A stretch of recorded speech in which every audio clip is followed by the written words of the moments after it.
Hey there guys, how's it going?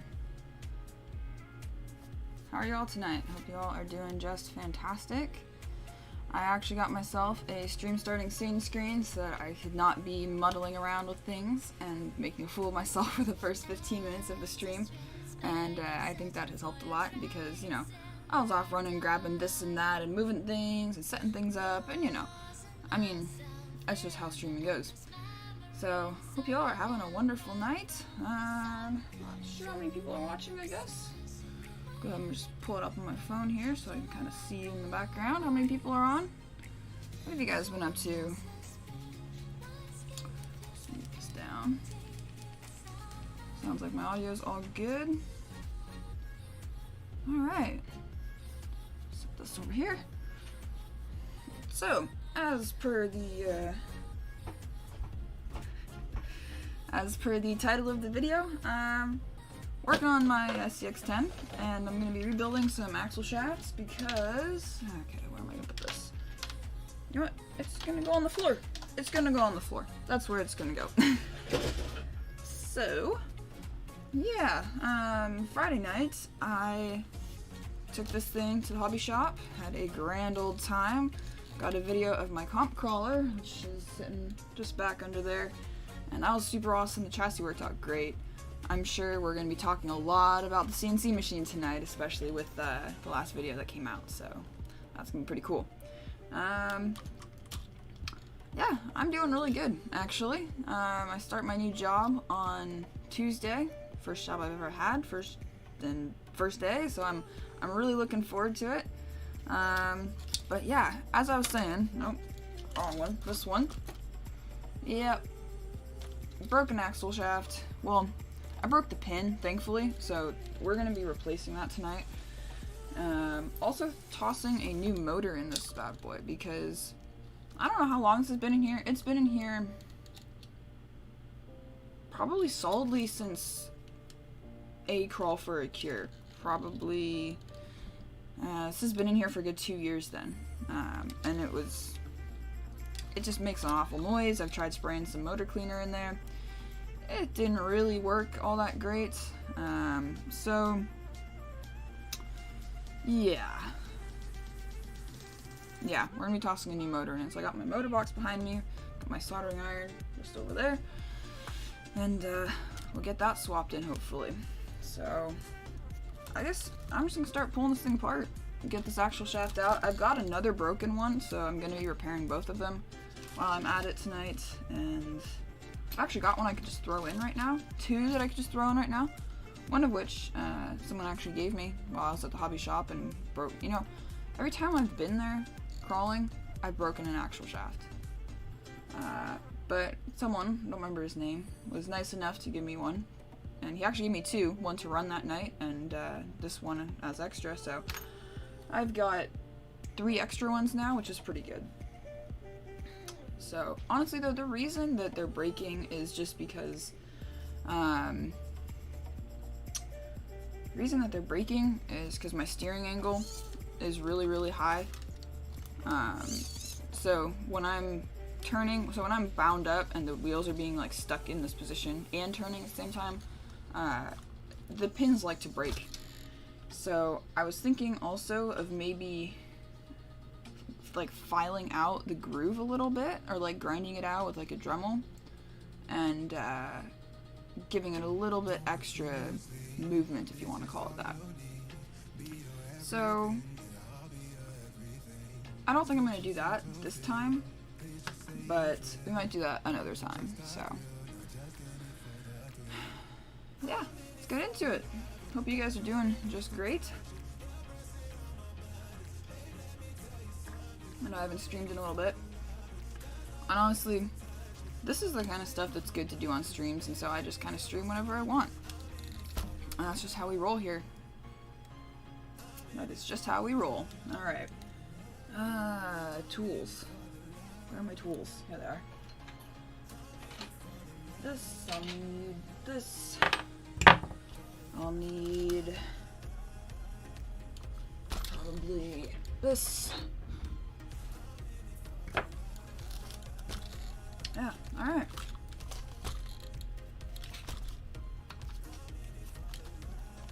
dig straight into it. Or dive. Dig or dive, whichever you prefer.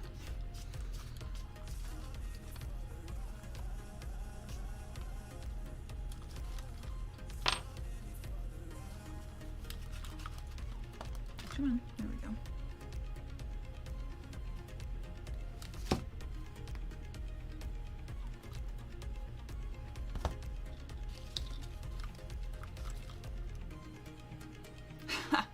I would love to fix your rig. I wouldn't mind a bit. I love working on RCs. I love it. It's always good fun, you know? It's always good fun. What are you guys up to tonight? Anything in particular? You gone and done anything today? Did you guys go crawling this weekend, or hang out with friends, or what were you guys up to? I want to know. I want to know what you guys have been up to.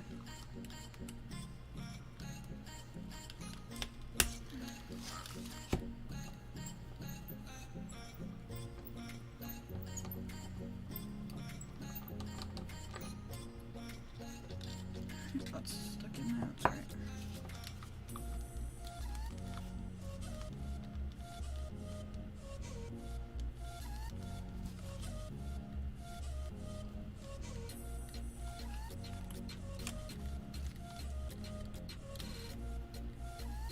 You know what? I'll have to see if this was the one that broke last time. Oh, nice. I love camping. I haven't actually been camping in quite a while. Well, actually no, that's not true. I went this summer with some friends. My good friend of mine has some property, and we went up there with me, obviously, because I went, and some of his friends, and you know, we had a grand old time. Got poison oak. That was really not fun. That stuck around for about 3-4 weeks. It was pretty miserable. So yeah, that was a whole thing, but you know, we had a great time. Yeah, we had a real great time. I actually, so while I was up there, I cut down a tree. It was dead, don't worry. I only cut down dead trees. And I brought the wood home, and I'm gonna use it for, well, I'm not sure what I'm gonna use it for exactly, but I know that I'm gonna make something out of it, and I just think it'll be a good kind of story. It's a good storytelling piece because, you know, as a woodworker, I like my stuff to tell stories, like my the things I make. So, you know, that log that I brought home and cut up is gonna be, you know, it's gonna have something to tell. I'll be able to be in 30 years, be like, you know where this piece of wood came from?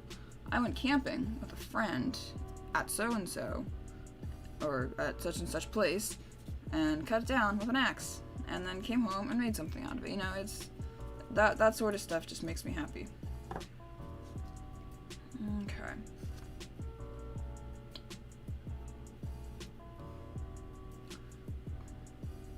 Nice. You know, I haven't, I mean, I've done a little bit of, like, well, okay, do you mean RC drifting or full-scale drifting? That would be a good clarification to make.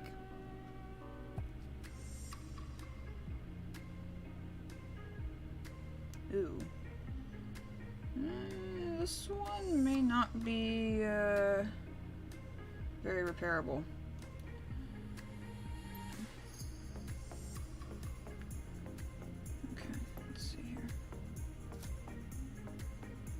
RC drifting, okay. Very cool, very cool.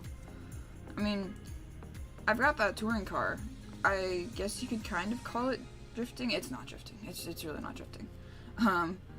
I could definitely get some drift tires for it. That'd be pretty cool.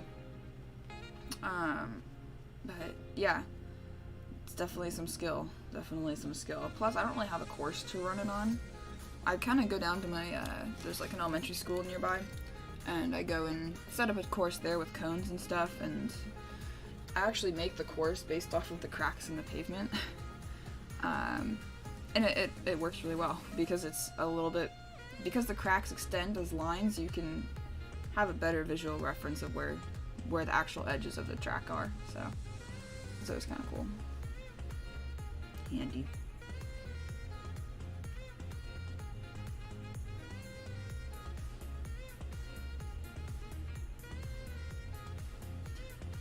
Alright, here's a bit of gossip that I heard about this week.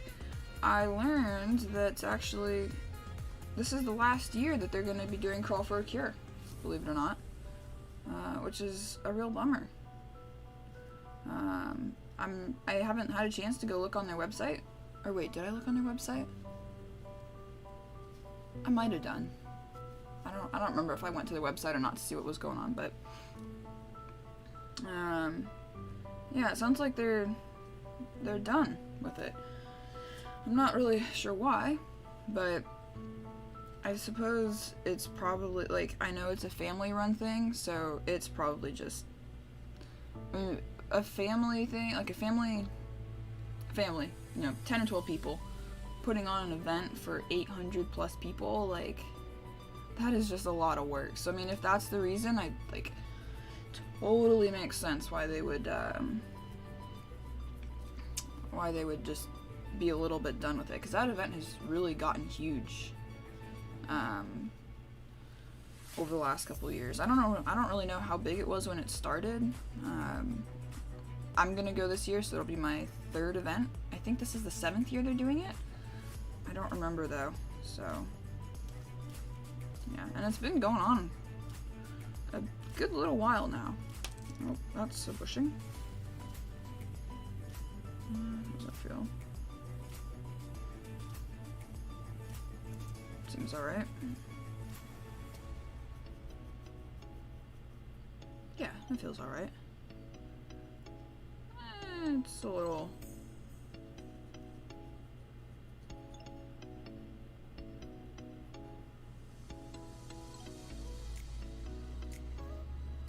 It spins free. That's the point. We're good.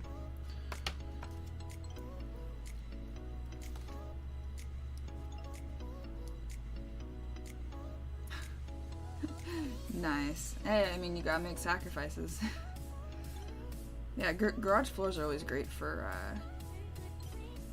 they're always great for drifting and stuff. You know, I'm pretty good, actually. Yeah, I'm doing alright. Pretty relaxed day so far.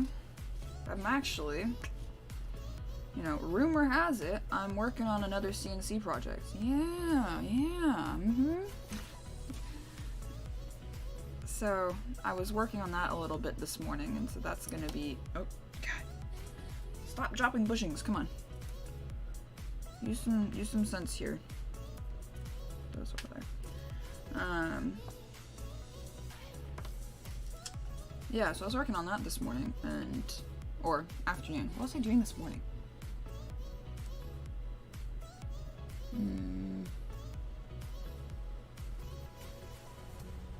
Actually, I have no clue what I was doing this morning.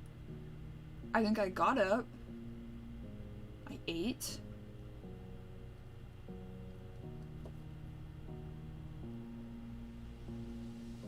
Oh, that's right. I did some chores. That's what I did. I did some chores and then worked on a new design for a new project. Okay, so this drive cup,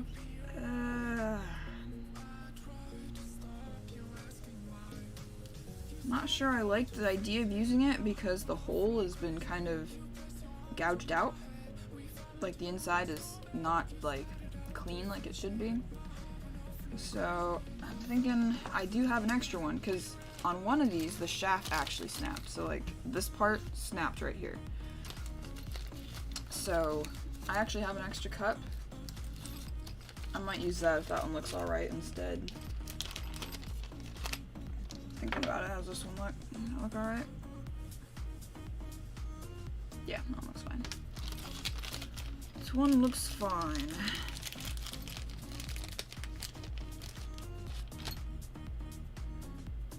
Alright.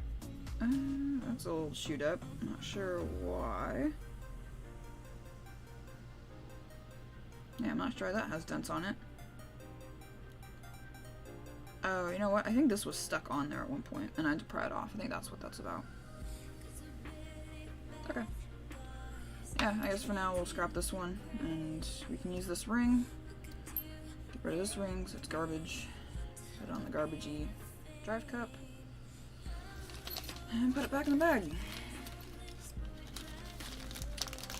Actually, I think what I'm gonna do, I think I'm just gonna put this one in there. Actually, yeah, I'm just gonna put this one in there for right now, I think, because it's a part, and then I can get this thing out of my way. Although this is not an upgraded pin. It's the stock pin, I think.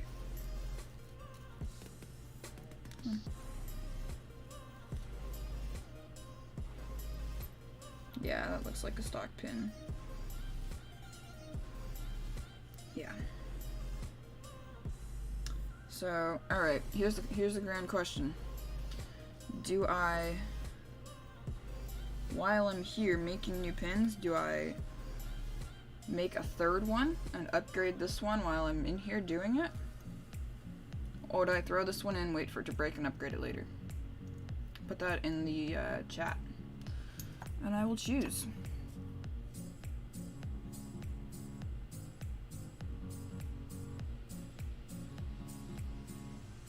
Chat, please.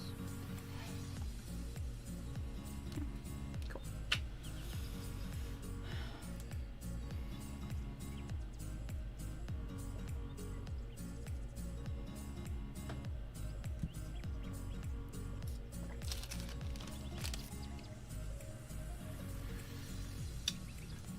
Okay, and I think this one.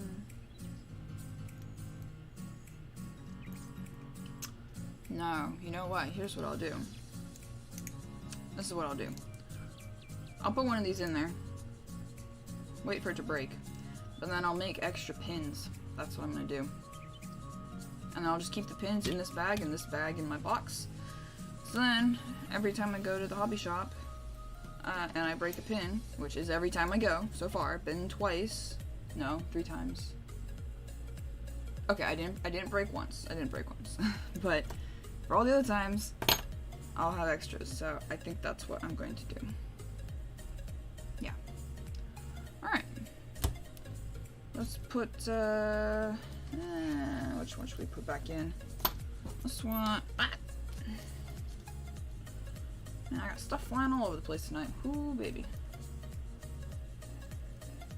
And it's the wiggly ones, too, that tend to break. Because they're not, like, nice and tight. You know, it feels like just as bad. I mean, this one's honestly probably just about to go also. Probably just about to go. Clean it up a little bit. It's a little bit dirty. Grimy. I mean, putting a little grease on these guys is a good idea. Just make them kind of gross over a while. Yeah, that's what I was thinking. Because I'll just make extra pins, you know, and just keep those handy and then throw them in when I need. Because, I mean, honestly, fixing, like, taking the wheel off, taking the C off, or the knuckles, even, like, how fast did I get that off? Like, a couple minutes? Like, it's not a slow, it's not a long fix. What motor? I've got a Holmes Hobbies Trailmaster Sport 540 35 turn. That's what's in there. And I'm gonna be changing it out because it's just old. It's a sealed can, and you know, I'm all about rebuilding motors these days, you know? I enjoy doing that. It's something actually that's really hard for me to film because of like how slow it is and how small the parts are. So it honestly just makes it hard to film. But I will try to find a way to do more of it in the future. More motor rebuilds. But yeah, I'm going to be putting in a rebuildable motor. I'm not sure which one yet. I've got 3 that I can choose from. So yeah, we'll have to see about that. Man, is my grease is outside. Oh well, that's fine. Do this the old-fashioned way. Although the trick is, if you don't know, when you're doing these little guys, these little knuckle bushings, you dab a little grease on there and they stick into the knuckle, and then you can just pop it on. Whereas I am gonna do it the hard way and, you know, drive myself nuts trying to put this on.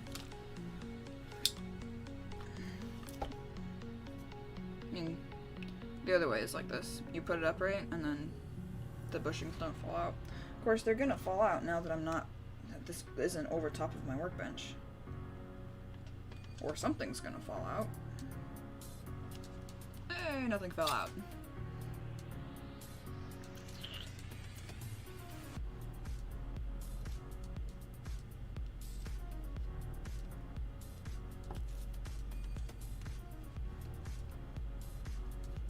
There you go. Here.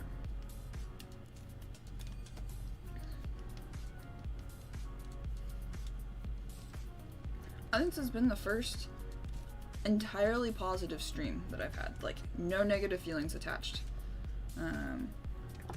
What I mean by that is, like, the last two streams, I've had no clue what I was doing. You know, like, okay, good. I was not, you know, messing around with things or trying to figure out what was wrong. Like, got it under control, everything's good. And the thing that helped a lot was the starting soon screen. Seriously. Yeah, I'm feeling good. I'm good.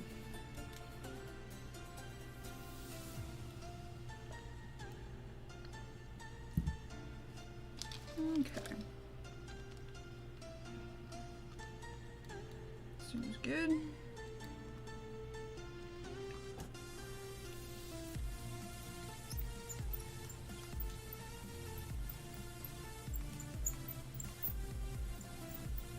Speaking of motors, what motors do you guys run? What are your guys' favorites? Because, you know, I like getting motors to kind of just have motors. I haven't really been able to do that much, but like, you know that box that I've got of motors and motor stuff? You know, I want to be able to fill up all of the slots in there, you know, and be able to swap things out and experiment, right? So I kind of just want to buy motors. And that is where the hobby turns into an addiction, is when you find something you like that becomes a collection that's expensive. That's an addiction. Yeah, what motors do you guys like? What's popular right now?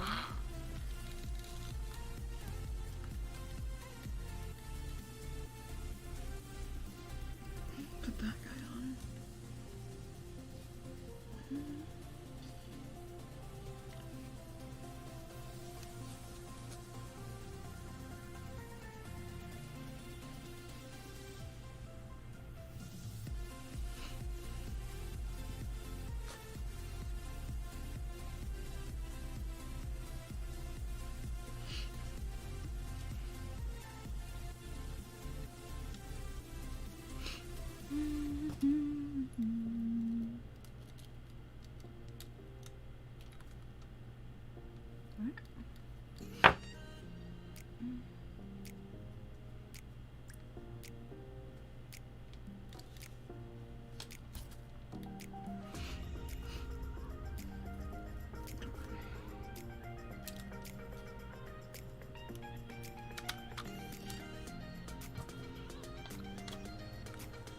Holmes Pro V2 2700 on 4S. Alright. You know, the Polar Pros, I do really like the, I do really like them. I've got one in my comp crawler. I don't know if it's a V1 or a V2.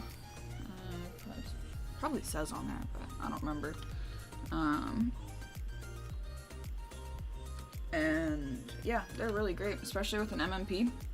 Solid combo. 55 turn. Alrighty. I know nowadays I suppose a lot of people are probably running higher turn motors in their crawlers because of portals.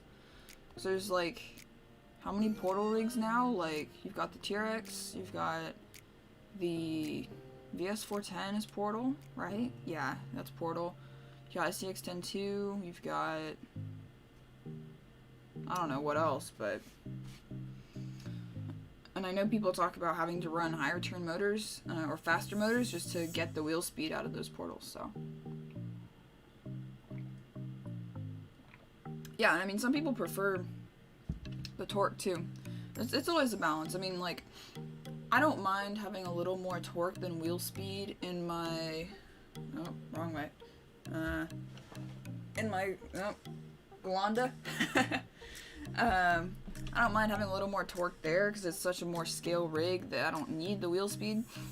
But, you know, my comp crawler, the wheel speed helps in certain situations because, you know, you can get that little hop up, and it always, I've always liked that. And then trail trucks for me are just like, as long as I can go at least walking speed, like a brisk walk, because I like hike a lot with my trucks, so that's a definite necessity, is being able to hike along with my rig. If it's too slow for that, screw it. Stock 35 turn axial. Yeah, I mean,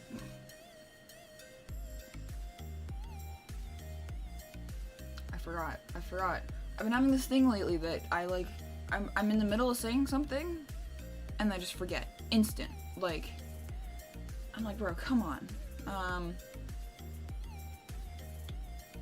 Stock motors.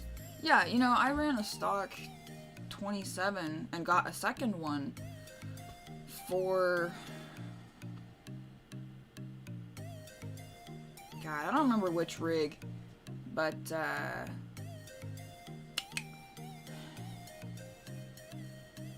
yeah, I don't remember which rig, but I mean, they do serve you well. I had one that just would not quit, and it was always pretty good. Eventually it did kind of start to slow down a little bit, lost a little bit of torque, but other than that, it was pretty solid motor.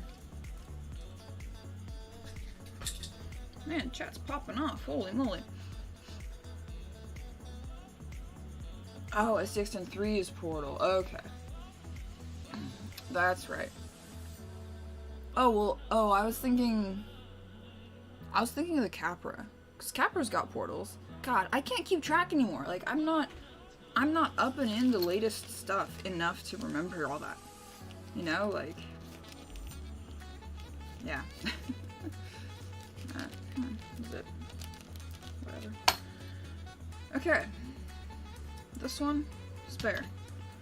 This one, getting rebuilt. Let's clean this up a bit.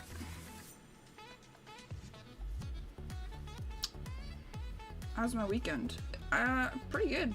God, I don't remember what I did yesterday, but it was good. I remember, but whatever I did yesterday was decent. What did I? Oh, I made some hooks for my closet. So if you're aware, the doors on my closet are not currently there because I use the space as like a soldering workstation.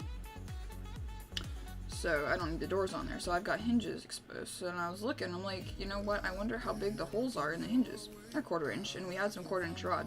So I bent some hooks that just like slot into the hinges that just like hook in and then have a little dealie. And they work great. So I made some of those yesterday morning, and then I also got my toolbox for work all set up and ready to go. All my new tools in there.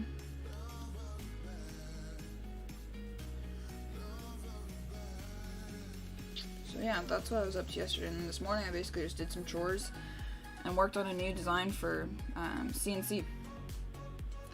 I'm really excited. This time around, it's gonna go so much faster because I've basically learned everything. I haven't learned anything. Everything. That is definitely nowhere near the truth. But what I mean by that is I've learned enough to get to be at the point where my design process is pretty fluent. I spent enough time mucking around. So far, oh, this is a problem. So far, it's been going really good. And pretty quick as well, which is nice. There we go. That's an upgraded one. Okay. Get out of here.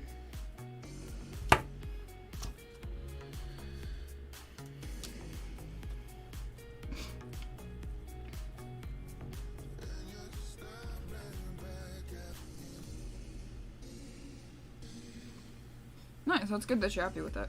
I haven't, wait, Everest 10. Is that a red cat? Yeah, that's a red cat, isn't it? Nice. That's good that you're happy with it, though, for sure. What do you think of the belly draggers? You know, that seems to be a very popular genre these days. Like, at the hobby shop, everybody runs belly draggers. Like, everyone's got their rigs drooped, like, so low. Oy. Chunk missing out of that. Holy. Okay. Yeah, people have got their rigs so low. And, like, things that I see their rigs struggling on, I'm like, would be easy for my SCX-10. There are some things that are definitely a little more challenging for mine because it's higher center of gravity. But, you know, it's kind of interesting. On the stuff that they struggle on with courses when we run comps, I tend to breeze right through. So it's an interesting difference. They're definitely meant for different things. Mine is just more of a general trail rig, you know, like, and it's good for that, and it's good for what it is. Yeah, because when you're on the trail, you don't need it to be super high performance or anything. And it's kind of a go everywhere rig anyways too, so. Although I do want to build a belly dragger this summer. Is it going to happen? No, because I'm going to probably build an MOA instead. Because I can't spend money on both. I either, like, I don't know. Too expensive is all I'm going to say. But I want to build what I would call like a new generation trail rig. So basically a belly dragger. Or something of that nature, you know. Axial Rift. Again, haven't looked into it too much. I don't tend to keep up too much with the latest, but I hear that people, well, one person I was talking to on Friday said that they don't like it, that it's kind of trash. So, I mean, there's that opinion. I think the diable cage is an interesting route that Axial took. Do I like that route? I'm not sure. I'm not sure if I like that route or not. What am I looking for?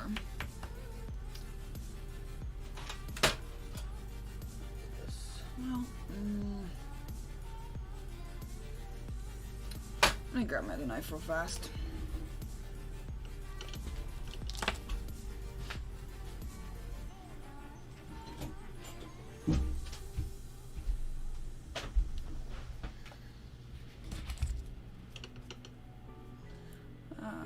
Yeah, so diable cage, that's kind of neat. I'd be interested to see how well that dyeing function actually works, or feature, or whatever you want to call it.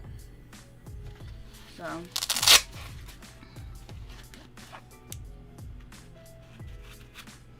yeah, I love rebuilding motors. It's like the next level of maintenance. It's like, you know, taking good care of your bearings, you know, like taking them out, taking the covers off, cleaning them, oiling them, all that good stuff.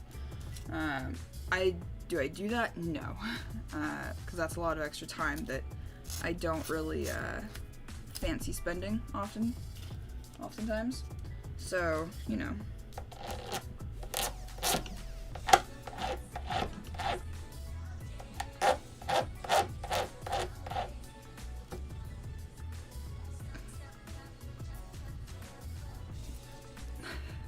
It is so easy to go over budget with this hobby. Holy. Nice. Good thing I brought some sandpaper in here with me.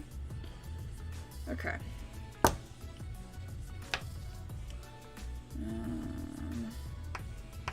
Those are out. That's clean. Goes with that. Line them up with this. Alright, time to cut some pins.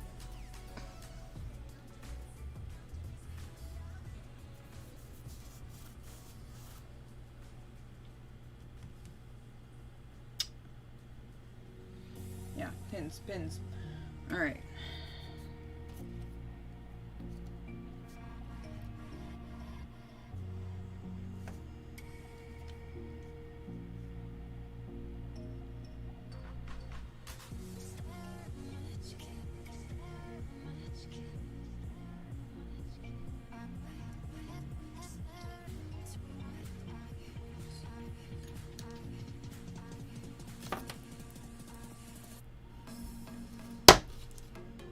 One.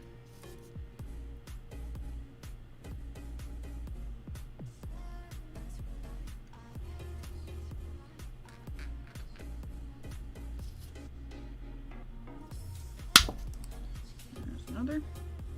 How many pins should we make? We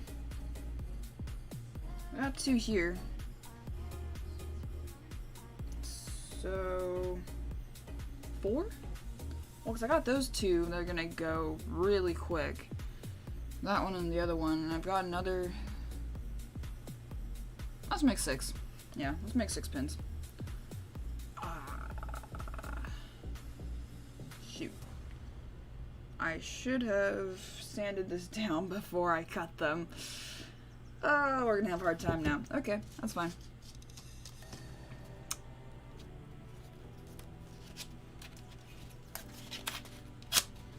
Well, it'll just be with those 2.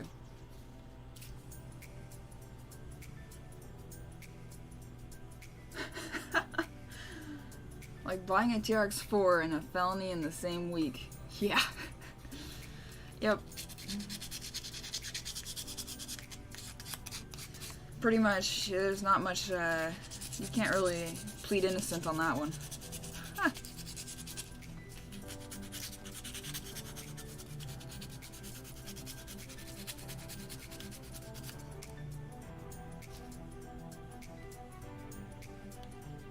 Ooh, I don't actually have to file that.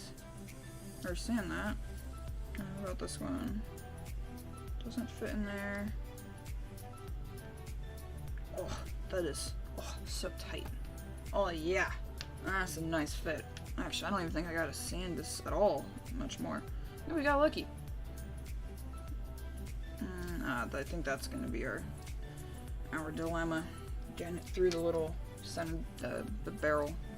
Oh, that one's fine. That one's worn in enough.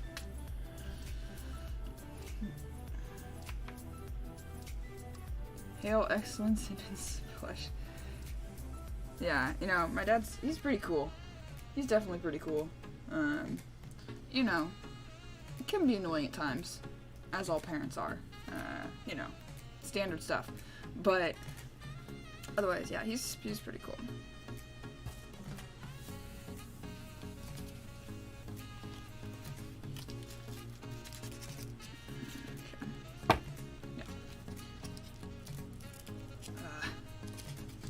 I'm just gonna regret this.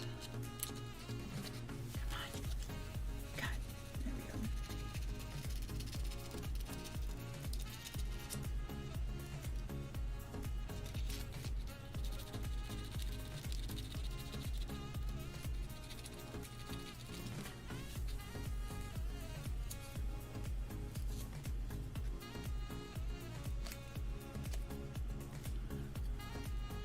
Yeah. I mean, okay. I'm gonna try and save up this summer and try and get them at the end of summer, like probably end of July. I'm gonna try and save up and buy the super light axles from Deluxe Fab. And those are as much as a stock rig plus all the good upgrades. And those are just the axles. They're the front's 450, the rear's 350. I'm gonna try and save up for those because I feel like that's kind of the best budget, budget? Who am I talking about budget?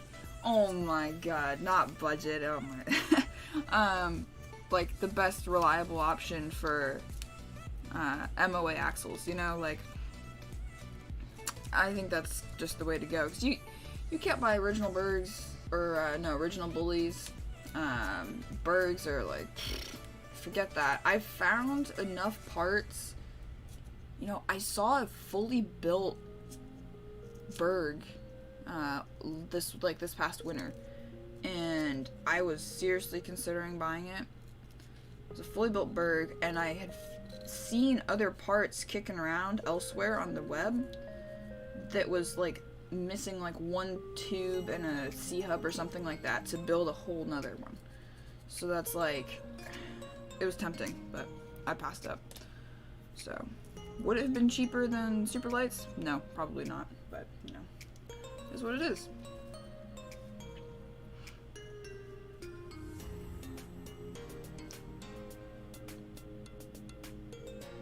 Nice. Oh, this is gonna be good. I know a lot of people use piano wire for this upgrade, and you know, I don't have piano wire. I guess it's hardened or something. I mean, I've got welding rod that seems to be stronger than the stock stuff, like the stock things, the stock pins. For one, they're thin. Like, they've got a solid like 5/1000ths, or maybe even 8/1000ths of play in the hole. New. Like, not worn in. Once they wear in, I mean, you got easy 10 thou of play. It's like, come on, guys. Like, you could have used a bigger pin. Alright. Oh yeah, gotta cut the other pins. Okay. Which one's shorter? This one.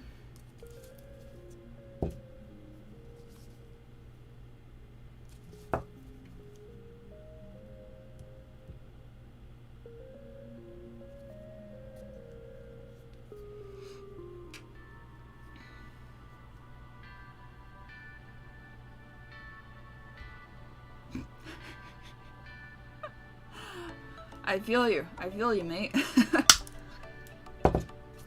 You gotta have the rig to upgrade before you go and, like, buy upgrades for it. Come on now.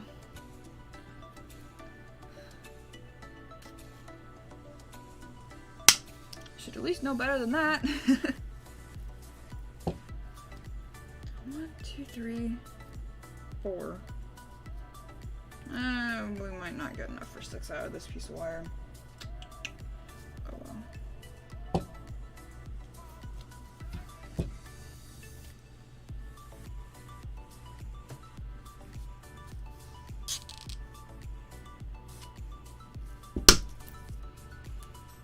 Nope.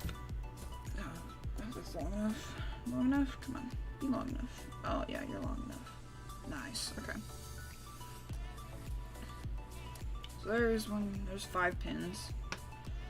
The reason I can't use the rest of this is because if you're not aware, welding wire, or like TIG filler wire, or you know, use it for gas welding, or brazing rod, it's got a flattened part at the end.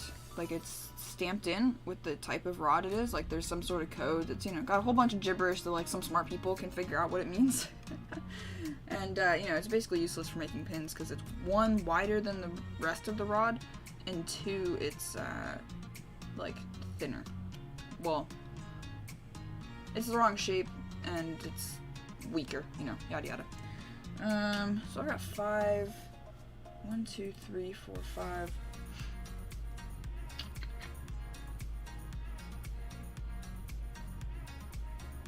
That's 5 breaks. That's, I mean, these will last like at least a little bit. I mean, the ones that did, the one that was upgraded and did break, like,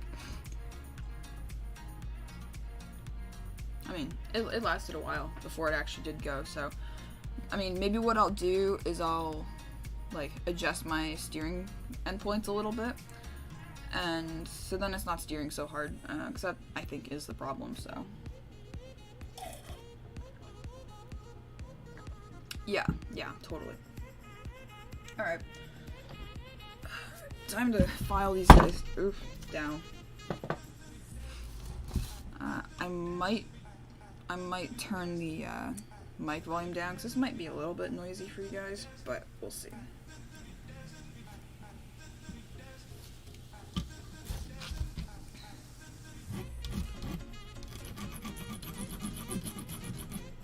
No, that's not loud at all.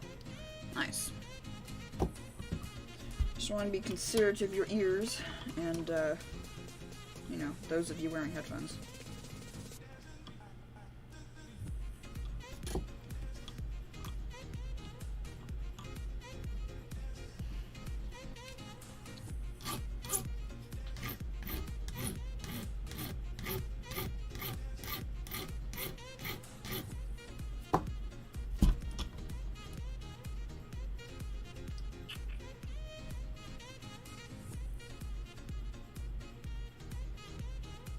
Ways to go.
Are you guys planning on going into any events this year?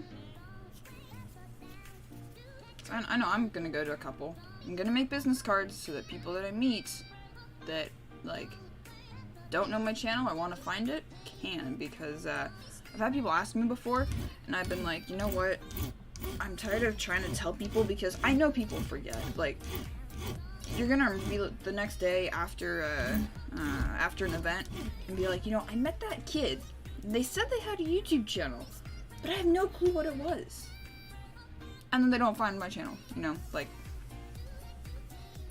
So I'm gonna make some business cards, maybe some stickers too. Probably not stickers though. That's a little bit more tricky. So business cards will be easier. Going to Axial Fest, Indiana. Nice. I don't know if I'm gonna go to Axial Fest, like the normal one, because I'm in California. It's just such a big event, you know, like.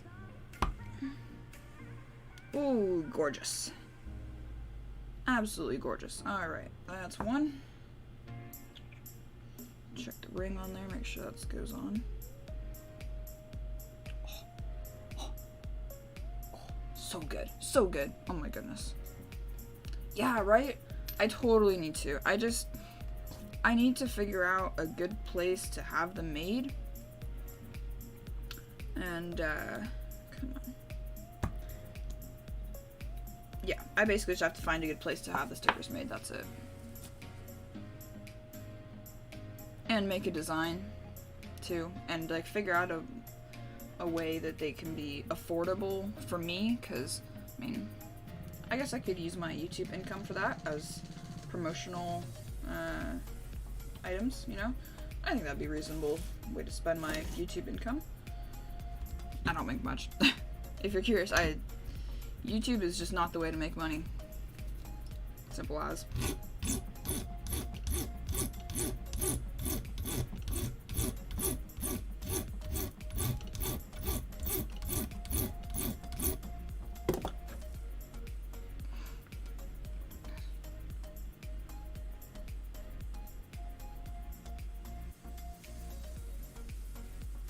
Aw, thank you. I'm glad that you like it.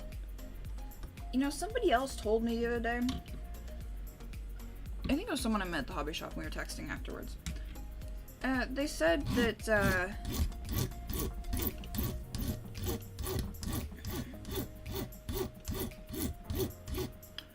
that, my personality, like my camera personality, was like super authentic and like realistic, which I thought was, you know, I've been trying to get a real good, honest opinion about that for a while now, and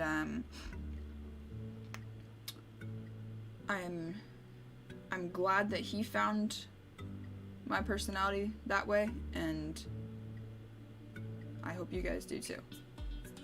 Because, you know, like, there's some YouTubers for sure that are like, you know, they're all amped up and they're all, you know, they do things for the views and everything. So it's like, they kind of got to be that way. And I don't really like that. But, you know, in some ways it's business. Like, hey, thanks for the subscription.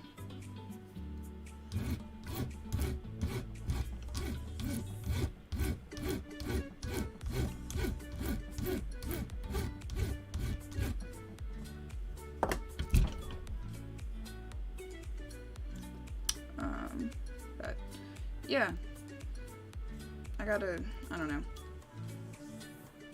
So you know the logo that has been at the beginning of my videos for my intro? I want that to be my, like, what goes on my stickers. But the thing is though, I just gotta figure out how. Like, I don't know if it's gonna be like a circle outline. So here's the thing, die cut stickers are the ones that are like in the shape of the lettering or in the shape of, I don't know, the dog or whatever that's on the sticker. And those are more expensive because, like, they're actually cut out with like a Cricut cutter, or I mean, a professional Cricut cutter. But those are like the nice stickers. And then you've got just like the normal rectangle ones, or circle or oval or whatever. And so I'm not sure which ones I want to do. The rectangle or like the basic shape stickers are going to be a lot cheaper for me to produce. So I'm thinking I might just do a square with rounded corners, with the logo that's on the left of the screen in my intro. Actually, this logo, so the one that you see right there on the left, it would basically be that in a square, I'm thinking, with rounded corners. And I think that would be nice. It's simple. It shouldn't be hard for a company to manufacture, so I should be able to get them pretty cheap, and they wouldn't be huge. So eventually I would probably do sticker sheets, like, wait, no, come back. Yeah, wait. Don't go running away, pin. Yeah, I would do sticker sheets eventually, probably, with like a couple, like one big one and like a couple small ones and stuff like that, but you know, I don't know, we'll see.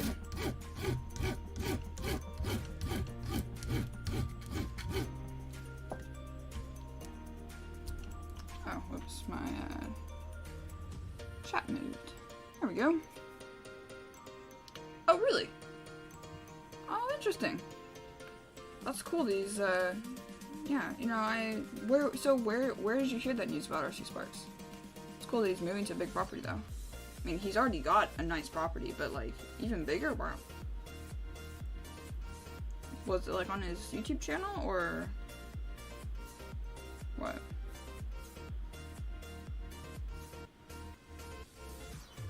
Alright, that looks pretty good.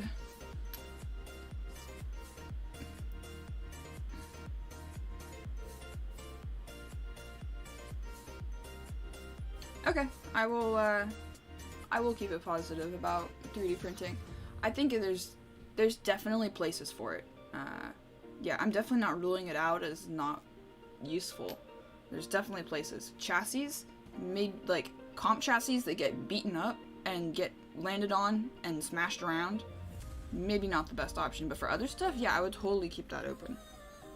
So, yeah, don't think I totally ruled that out or anything. Or like totally discredited that, you know, creation process. Because it is pretty cool.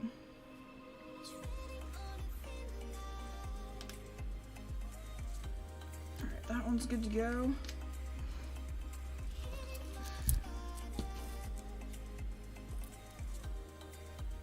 Normal stickers, yeah, definitely for price. That's what I'm after. Don't want to spend too much. I mean, I'm all about getting promotion and stuff, but like, gotta make it budget friendly for now. I don't make millions. I would maybe do merch also, like hats. You know, if you haven't noticed, I'm a big hat person.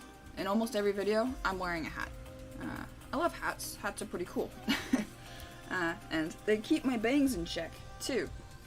And it makes so I don't have to, like, mess with my hair that much, and I can just bop, and I look decent. Oh, wrong side. There we go. So, maybe doing, like, a hat with, like, an embroidered logo on it. Obviously, embroidering it would be more expensive, but that makes for a really nice hat. I would probably do a trucker style cap or a dad hat if I did hats, because I really like both. I don't really like snapbacks that much. They don't really fit my head very well, because like I have a kind of an ovally head. I mean, I know that those are popular, and also these flex fit ones drive me nuts because they just like zoop, they just rise up because I have bangs, and so it just like slides up. It drives me insane.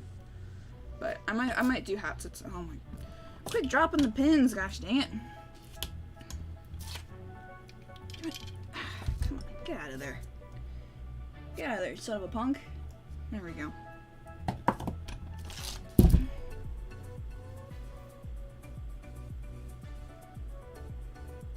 Oh, thanks. I'm glad you like the crawler course.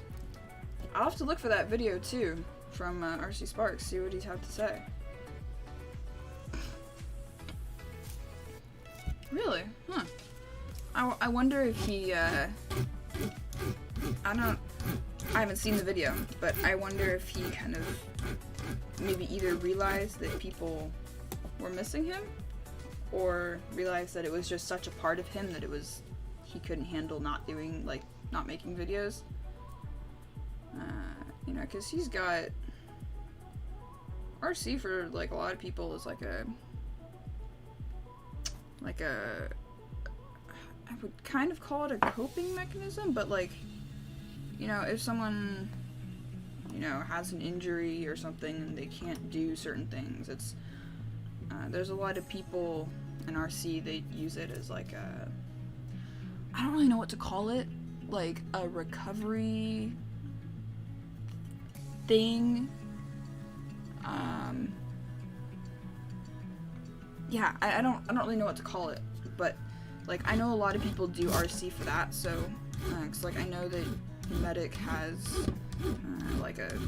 he's got a lot of back problems and other stuff, like I think he's got autoimmune disease too, so I mean it could be something like that for him.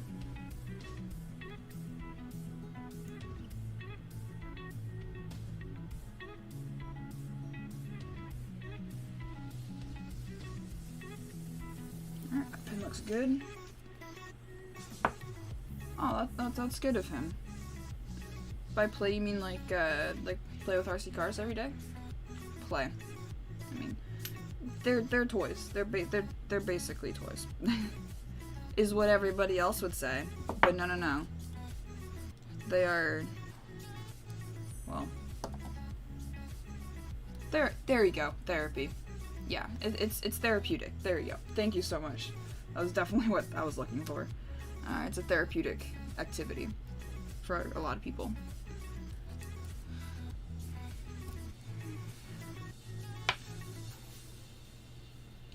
I mean, it's therapeutic to me too, I guess, in a different kind of way. It's enjoyable. I especially like going out and going hiking and stuff. That's always nice.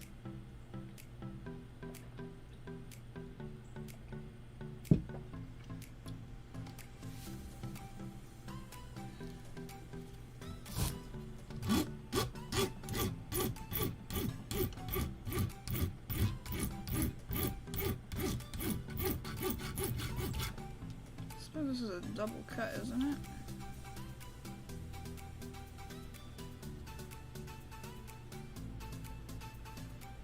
Can't really see the other teeth.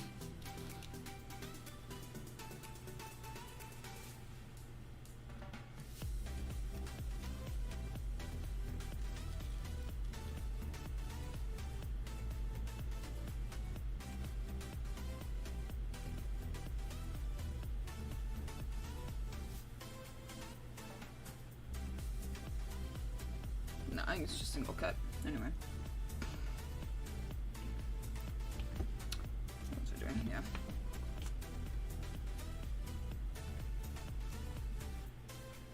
Oh, nice. So, did he sell a bunch of his stuff? Was, like, I know he had just kind of said that he was done making videos.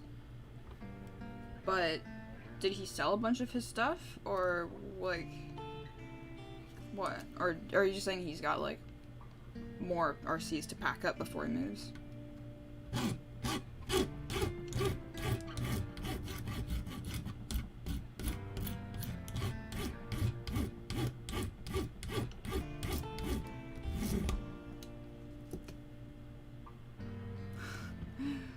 Yeah, I mean, being a young person still, very well could be.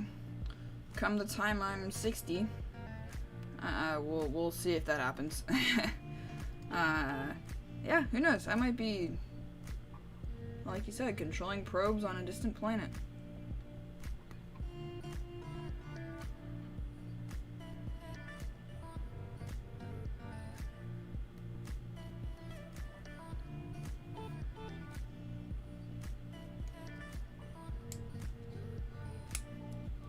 Yeah, friends doing RC is always the best. I had a good friend a good while ago now, well, 4 years ago, and he did RC. He keep dropping these stupid pins down the vise. He flew planes a lot with his dad. His dad was into planes, and then I was the one that got him into driving trucks.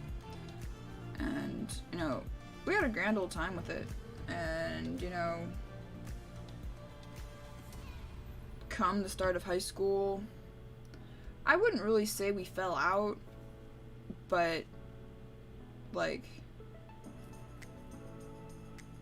some stuff happened and things just weren't the same between us anymore after that. And so it, you know, things just got awkward. And then with high school, we went to different high schools, so it was like we didn't really see each other every day, so we couldn't, like, work through the awkwardness together as a friendship, which was kind of a bummer because he was super cool. You know, I honestly thought that I'd be hanging out with him the rest of my life, but hey, maybe someday we'll get back together. Anyway, oh, he sold, really? Medic sold half his collection. Wow.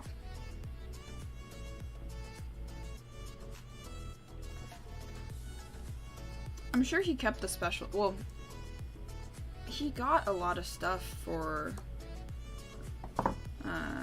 he bought a lot of product for YouTube, so I mean, I suppose maybe some of it he wasn't really interested in using anymore.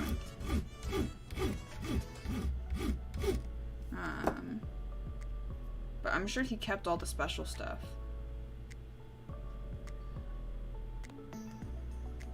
Oh, okay, cool. I'll have to check that out after this. I mean, I would watch it now on stream, like, just sit here and watch it, but I'm not gonna do that. I'm not gonna do that. Ooh, that's a nice fit. That's a nice fit. Yeah.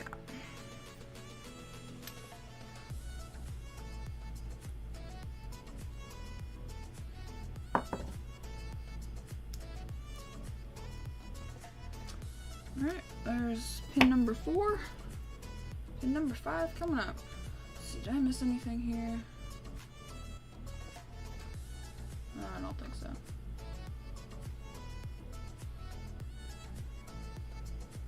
Yeah, RCs are expensive.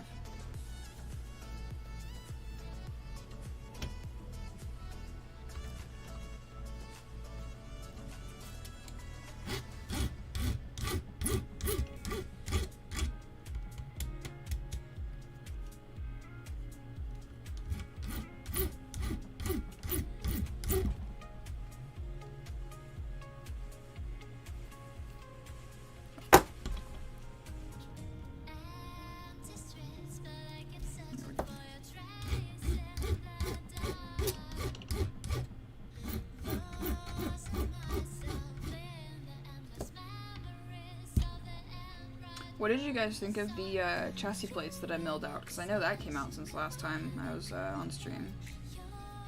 What are you guys' thoughts on that? Are you looking forward to seeing more CNC stuff? More mill projects?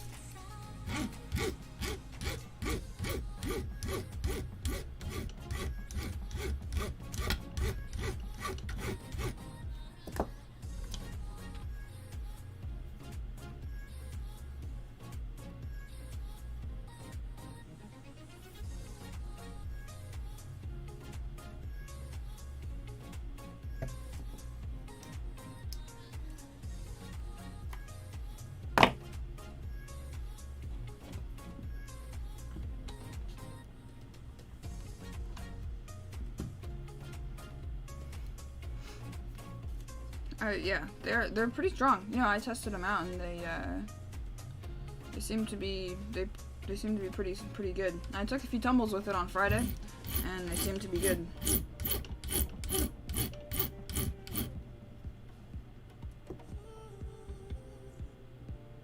All right, I'll keep that in mind. You know,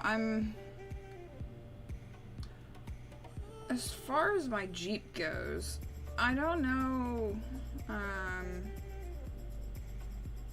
I mean, it's summer in California. It's starting to get hot. And I'm starting a new job. Well, my first job. And so I'm not gonna have quite as much time to work on it, as well as, like, cool temperatures. So, I don't know. I've got another, like, just personal project that I'm thinking about starting and working on. I want to make a blanket chest. So, I don't know. We'll see. But the Jeep project has always kind of come and gone, you know. So, but I'll definitely work on it. Honestly, the next thing is I was gonna do exhaust next on it, but the more that I've been, like, you know, sitting on it, thinking about it, waiting, because I don't really know what to do. I mean, like, I know what to do, but it's like, the more I've thought about it, I've realized that I'm definitely gonna end up messing something up. Or not messing something up, but, like, realizing that something actually needs to change in the future. It's like having to redo my own work. So, I'm thinking I'm probably gonna not do exhaust next, even though I bought all the parts. But I mean, I can still use all those parts and stuff, so that's cool. I got, like, a set of mandrel bends for it, so I can basically just slap it together, weld it up, and throw it in. Also got a resonator for it, which I'm gonna do instead of a muffler. Right? No. Yeah. Yeah, instead of a muffler. You know, because I want a little rumble, and the 4-liter does sound really nice. So, I'm going to put that in there. But I think before I do that, I'm going to probably get some of the front suspension mocked up and set up, because that's more important than my exhaust for the minute. So I think I'm gonna work on that first. So I just have to figure out when I feel like working on that. That's basically all that is. But, you know. Where in California are you? Because I know some places it stays 70 degrees all year round, which is, you know, it's nice. But, you know.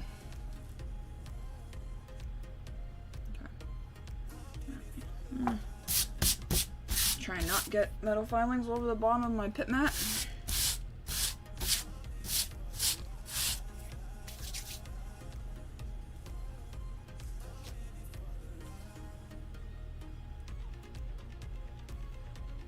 Yeah, I could totally do that. I could totally recycle all the chips. I don't make quite enough, I don't think, to do that. And also, I would have to try and keep track of the different types of aluminum that I would end up milling. Might be kind of tricky. Plus, you also have, like, you've also got to think about all the impurities that you're introducing into the aluminum. Because technically, you're putting carbide into it, or high-speed steel, like, not into the aluminum, but, like, if you're sweeping up chips, technically you end up getting a little bit of that in there, because the tool wears, I mean, I'm talking, like, atoms. But still, I mean, if you got enough, it could affect the overall composition of the aluminum. But then you've also got impurities like,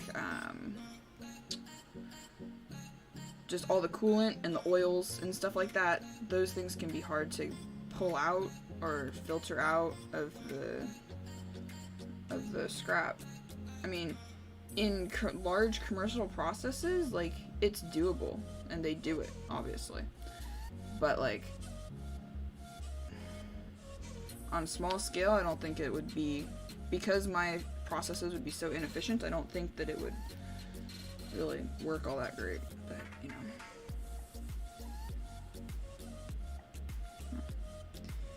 Get in the hole. Yeah, come on. Figure yourself out.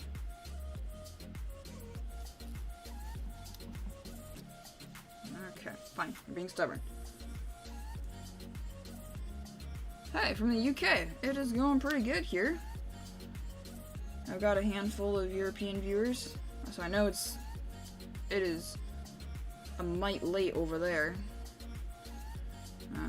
So I did do a poll on my Instagram this morning of whether people wanted me to stream around noon my time, which I think UK would be, I think, 8 or maybe 9 p.m. So I guess it's gotta be, like, so late for you right now.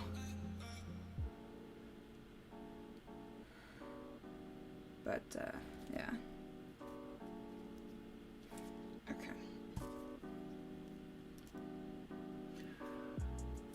Alright, let's see. What are we missing here?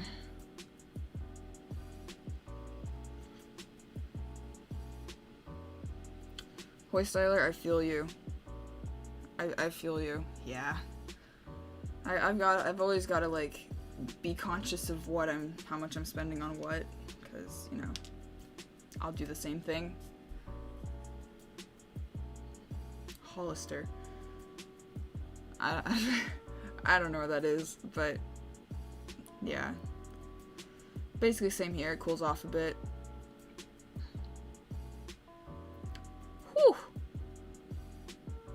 Yikes! Man, yeah, you, yeah, that's a pricey one. Holy moly, Hoystyler.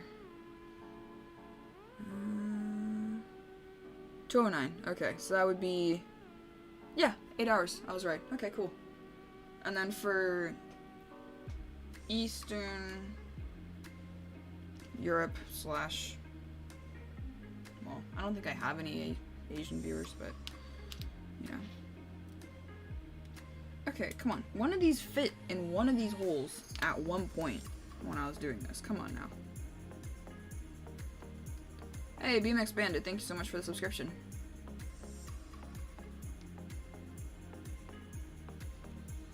Really? Okay, I put one of these pins in both holes in both of these. Excuse-moi. Oh, probably because I filed them. Okay, okay. Fine. That's acceptable. That's acceptable. If the burr on the end is keeping it from going in, okay. 210. Okay, cool.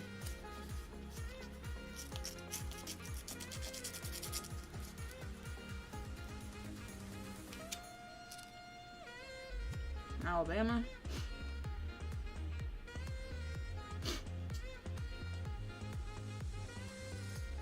Okay, we're not gonna build this one first. We're gonna build this one first, because I know the things fit in this one. That one. Being a little punk. Being a little son of a punk.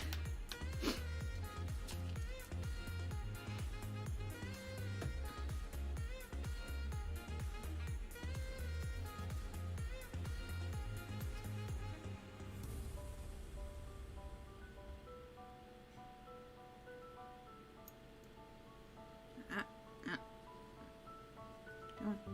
In you go.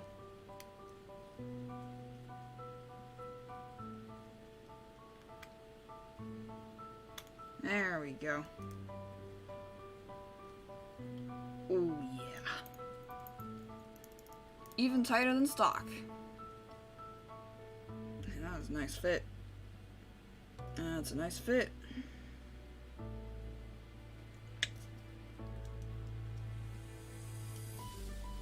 Gorgeous. Alright.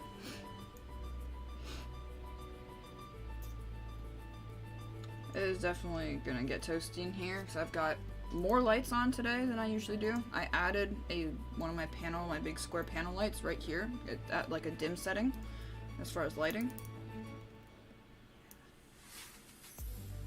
See, okay. So this is why it breaks. So let's see if I can show this good. So you see how when I turn this, it bumps up?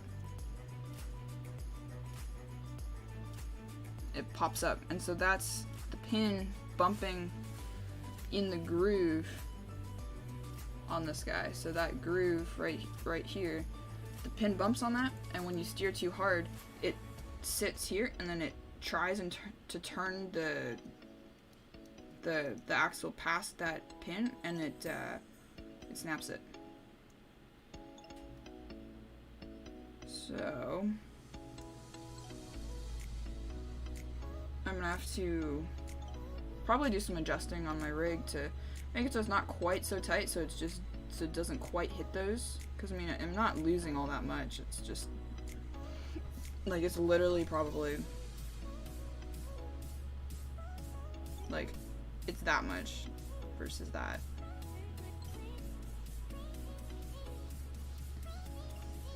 It's not much at all.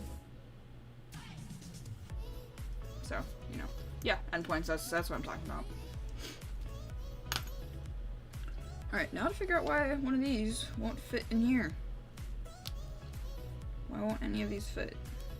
This one actually might fit if I sand it. My Jeep build, I've not been working on it. It's basically the same point as it was last you guys saw it. But I'm kind of at a standstill just because I'm not exactly sure what I want to do on it next. Like, I know kind of what needs to happen, but I just have to, like, have the enough motivation to go do it, essentially. Yeah, come on. Yeah, this thing's really snug in there, wow. Okay.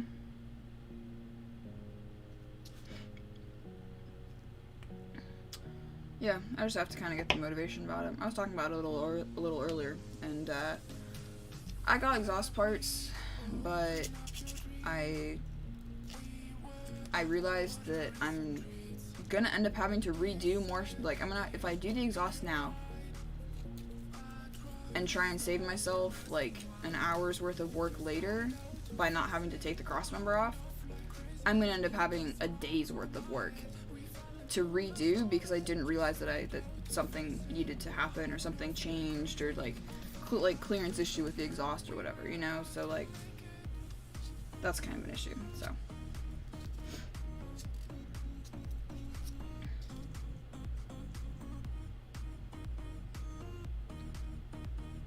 good grief.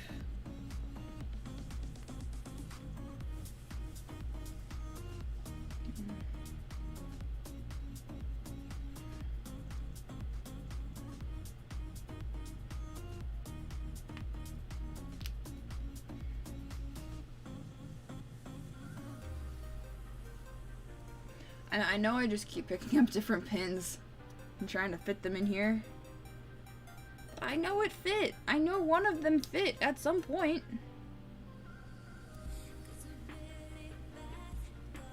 Just gotta try and find the one that's the smallest. You know what? We're gonna be anal about this. Caliper.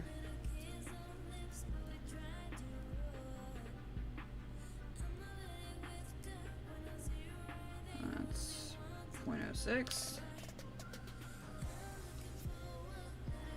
That's a hair under 0.06. That's more of a hair under 0.06. Oh, wait.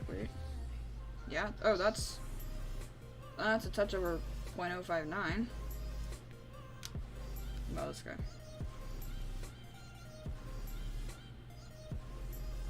That one's a little larger.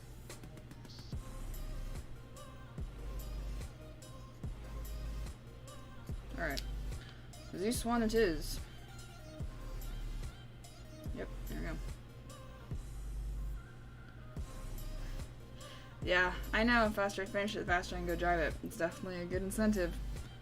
But I don't really need to drive it though, because my dad's letting me drive his truck, his Ford Ranger, so I've got a vehicle to drive. So I mean, if I didn't have a vehicle to drive, I could not look in the camera when I'm fixing my hair. Yeah, so I've got that rig to drive, but you know,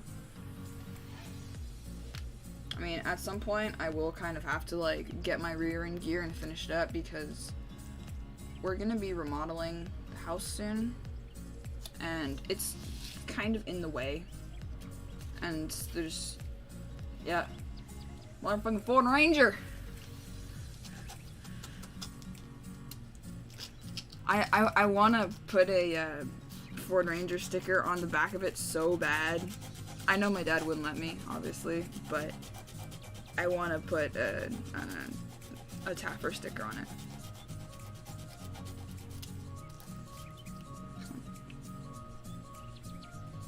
Taffer stands for, that's a Ford Ranger, if you didn't know. For those of you that aren't in the loop, on social media platforms, there's a meme that's been going around with some audio and, you know, people showing off their Ford Rangers. It's all good. It's fun and games.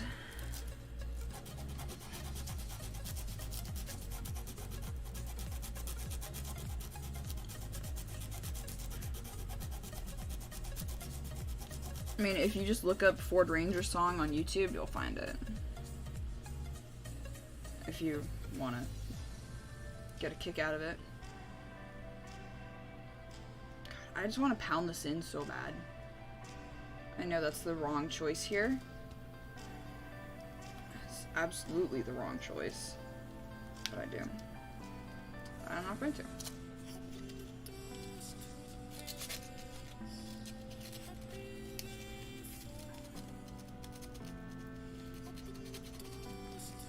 I'm glad somebody put Ford Ranger in the chat.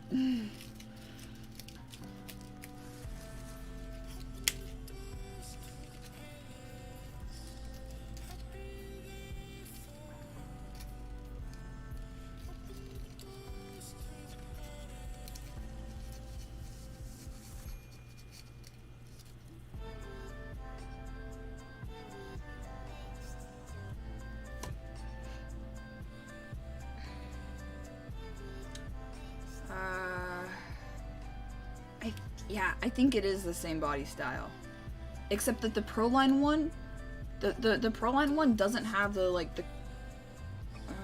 You know what? I'm gonna look it up right now because I don't remember. I don't remember which way it has it. Because my dad's is the one with like the little cab in the back, or like the, I don't know if you want to call it a crew cab, but yeah. Proline. Ford Ranger. Oh, nope, not Ford Raptor.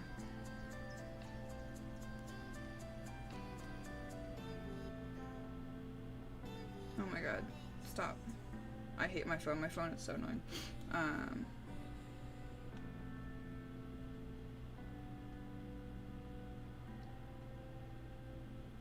Proline Ford Ranger. There we go. So it is the same body style, and you know what's funny is the paint on the like the product image is the same paint that's on my dad's Ranger, minus the blue and silver on it. It's got like the silver pinstripe all the way down, but it's that same green. Yeah, it's the same rig. Extended cab. There you go. Yeah, my dad has the extended cab. So. Yeah, no, I would definitely do that actually. I'm curious as to what the wheelbase is. If it will fit my SCX-10, it's on the floor. I would definitely consider painting one up and doing that. I actually have a,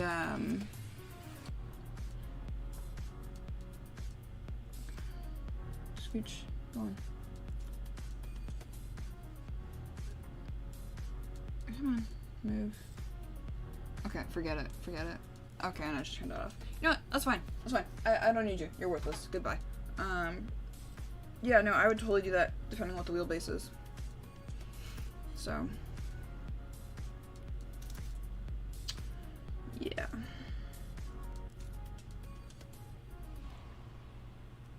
Alright, this is annoying. This is clearly like almost brand new.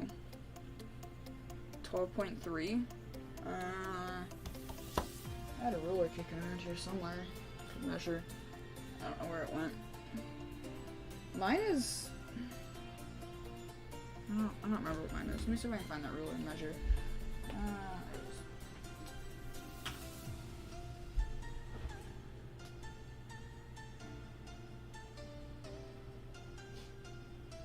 Mine's like bang on 12. So 12.3 would do it. Would probably work, so.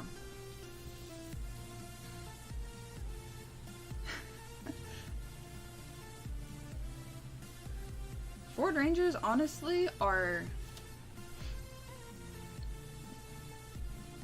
They're just solid, they're solid trucks. They're good trucks. Like, you can get one dirt cheap on Craigslist. Probably the AC doesn't work and some other nonsense, but like, it'll drive, you know, like, it's one of those cars. They're kind of like Jeep Cherokees. You can get them dirt cheap anywhere, and you can like pick them up for like $2 or $3 grand and drive them, and it's just a beater, and you just drive it till it dies. Like, if that's what you need, you just need a cheap car for a year or two, it's the way to go.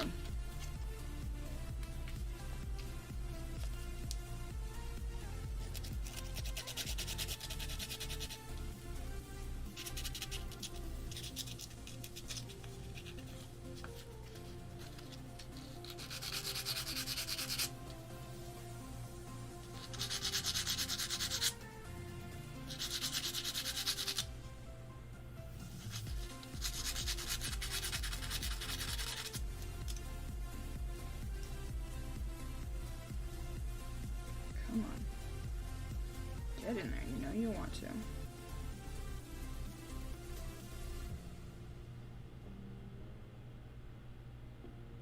Ford Ranger was an option package before early 80s. So is the Explorer. Really? I didn't know that. An option package for what?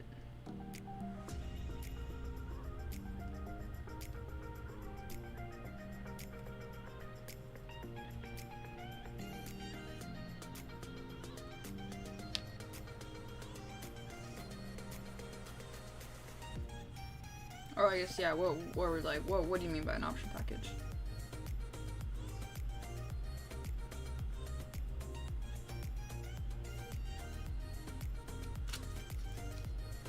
Oh, okay.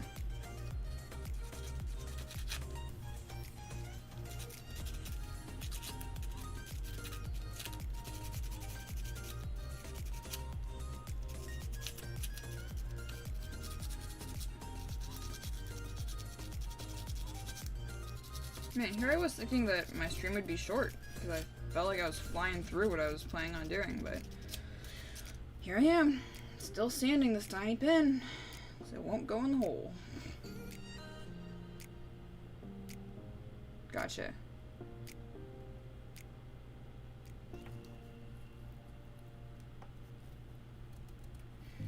I could just force it, but that's not a good choice.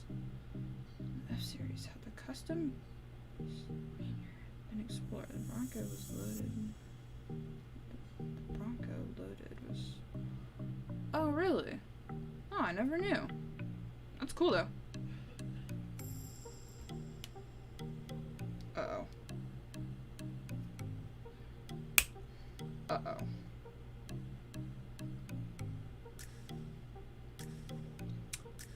It appears to be mildly stuck.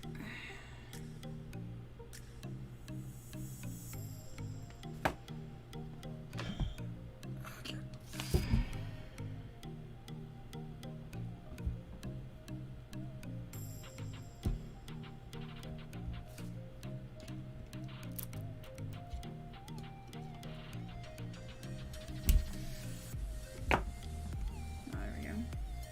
You know what? Okay, we're gonna try this. This might be better. This might be the better option here, folks.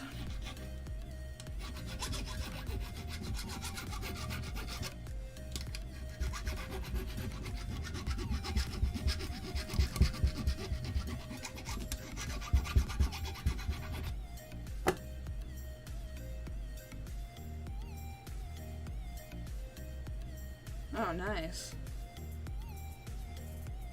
The axles for my Jeep actually potentially came out of an F100. Or, I don't remember. Yeah, I think it's possible that they came out of that, because it didn't have a body, and we didn't check the engine or anything, so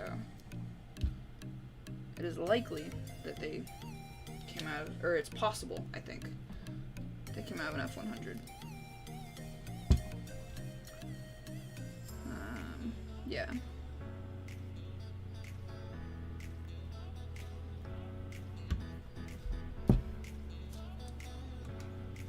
So I think I found that there was something different about it was, so I think it was either an F100 or an F150, because there was something different about the hubs or the locking hubs or something like that. I think that I found through my searching that was actually different on F250s than F100s and F150s. Something like that.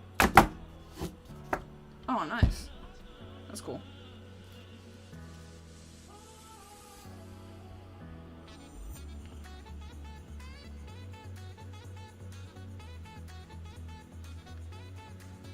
Okay, is that gonna go all the way on? Hey, it goes all the way on. Finally, let's go. Okay. Finally, good God.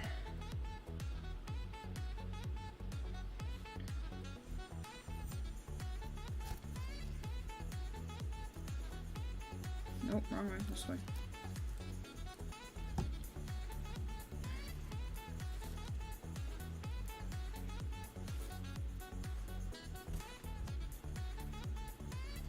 Sweet, okay. Alright, finally we can put this thing back together.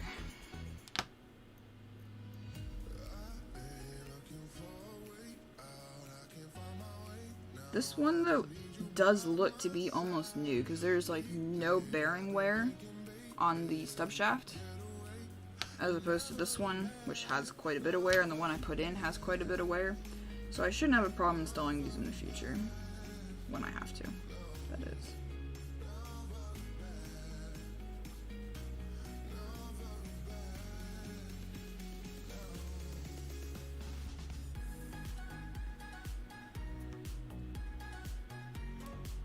Other side? Okay.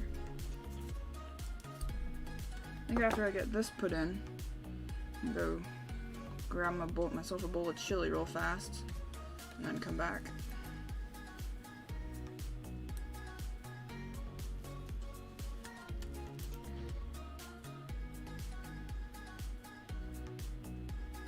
Come on. Get in your home.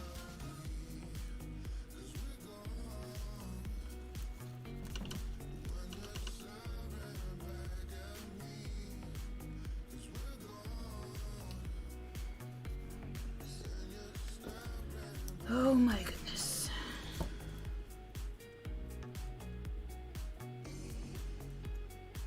Oh, it was this side.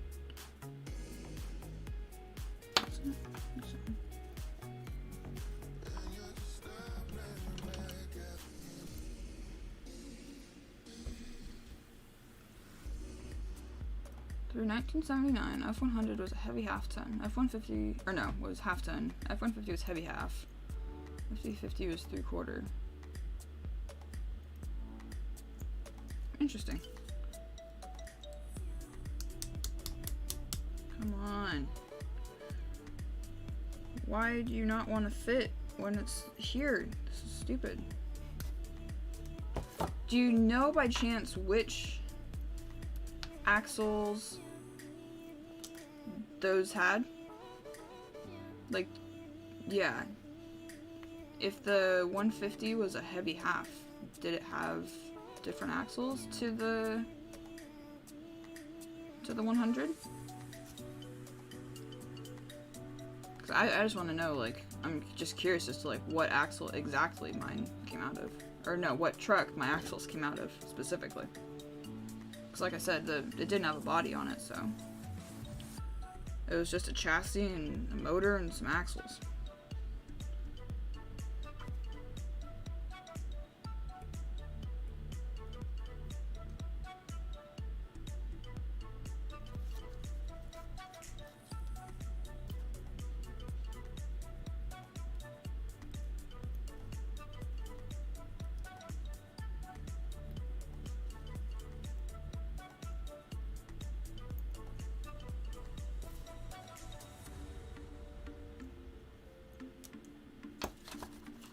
There we go, finally. Oh my goodness. Well, that wasn't a nightmare.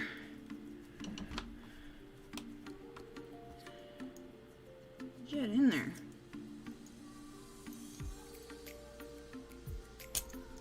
Come on.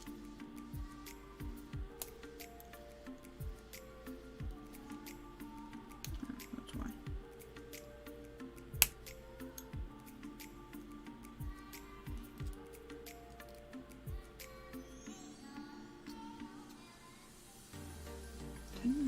Package. No, I don't. I wish I did. Yeah. I really wish I had the VIN.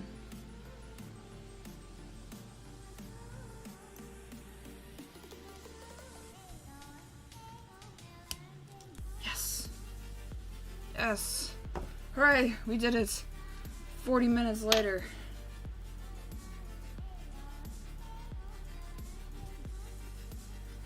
The F-150, by thicker axles, you mean just like thicker shafts? Like thicker axle shafts or different housings? So I've got a high pinion 44 front and a 49 rear. And the 44 has locking hubs on it.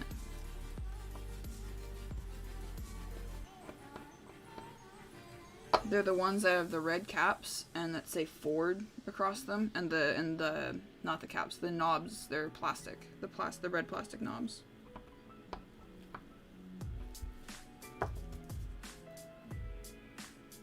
Yes. There we go. Okay.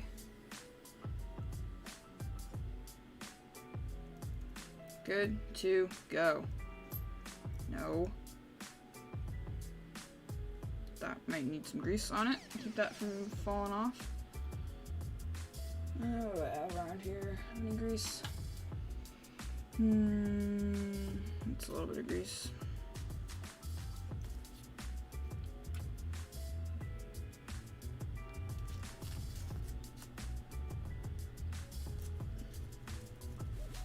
Just wipe this and stick it under here.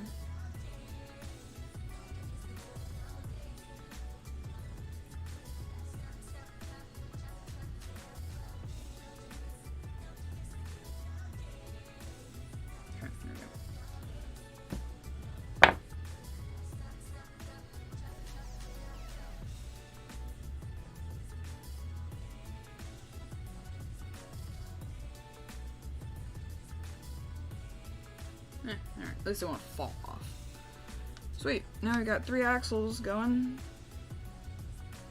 Okay, front axle has disc brakes, and the rear has drums.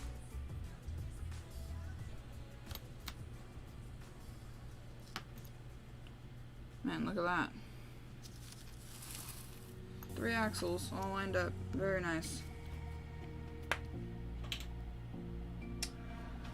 Okay, who was texting me? 1.5 million things.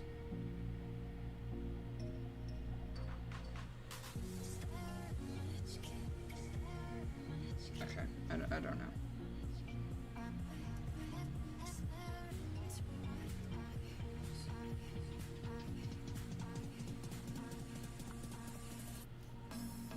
There we go.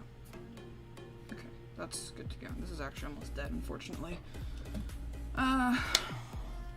Okay. These back in here. I want my new pins.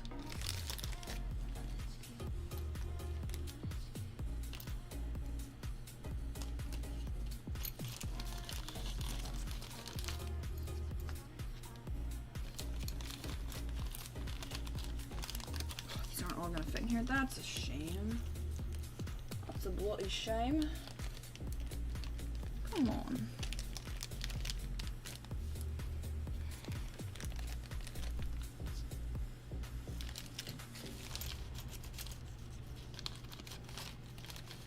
Okay, they don't all fit in here. That sucks. Oh well. I'll grab another bag for him. Let's see.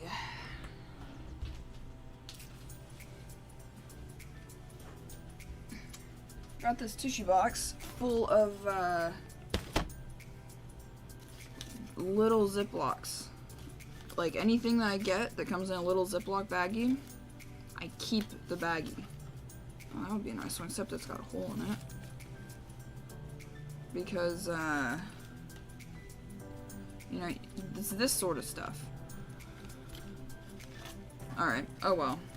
That's alright, I guess. Does that one look good? No holes? That one might be alright. Oh, what about this one? Ah, that's the ticket. That's the ticket.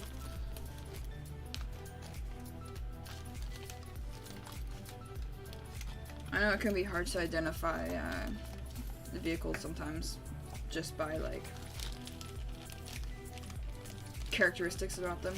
So, well, okay. Here's something else that might, I don't know if it determines much, but it's 66 and 67.5 is what they are with the axles. 100%. I know that because the wedges were welded on, so I cut the wedges off. So I don't know if that helps any.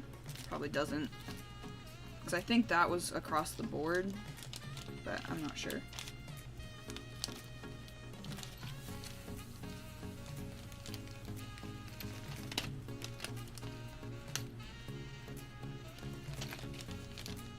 Alright, got enough stuff for rebuilding in the future.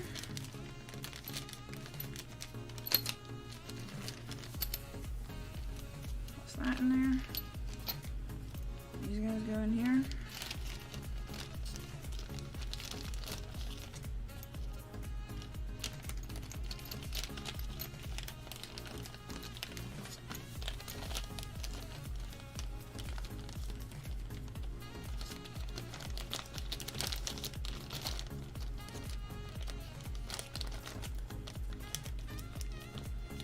Oh no, that is a happy sight. 2 upgraded shafts, 1 non-upgraded, 3 extra pins, and extra parts if I lose anything, so that is pretty sweet. That can, I guess, just live in my box for now. Alright. Put that back in here. Okay, give me like 2 minutes, maybe 3, and go run to the bathroom, get some food, and I will be back. Here, I'll turn music up for you guys even. There's a bump around there, okay.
Alright, bon appetit. Or in Ukrainian, smochnoho. Right? Smochnoho? Yeah, I think it's smochnoho. Because... Or is it smochne? No, smochne is... let's see, smochne is... what you say, I think, in response to smochnoho. Smochne is like, thanks for the meal, I think. But, anyway. I am Ukrainian a little bit. I can't really speak it very well. Well, at all. But I can recognize it. Hot. Hot. Woo. Okay.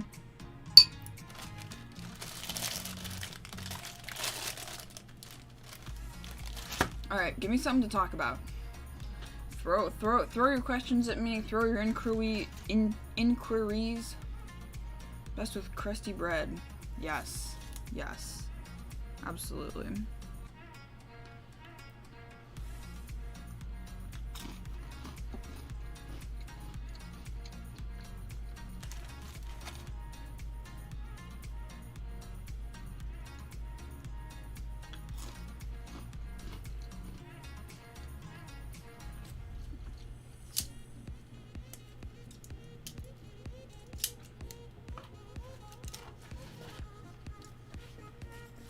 You know, about my comp crawler. Okay, let me grab it.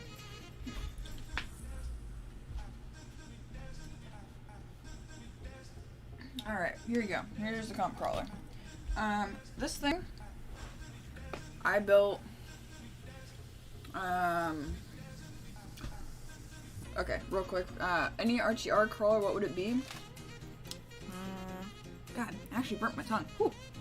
Stove is hot.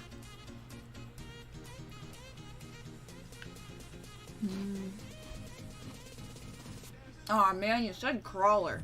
I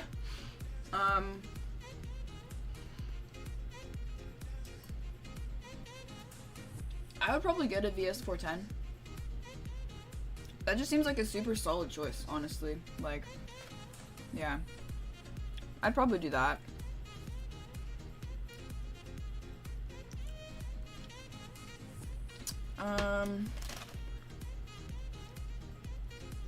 Yeah, I would probably go with that for crawler.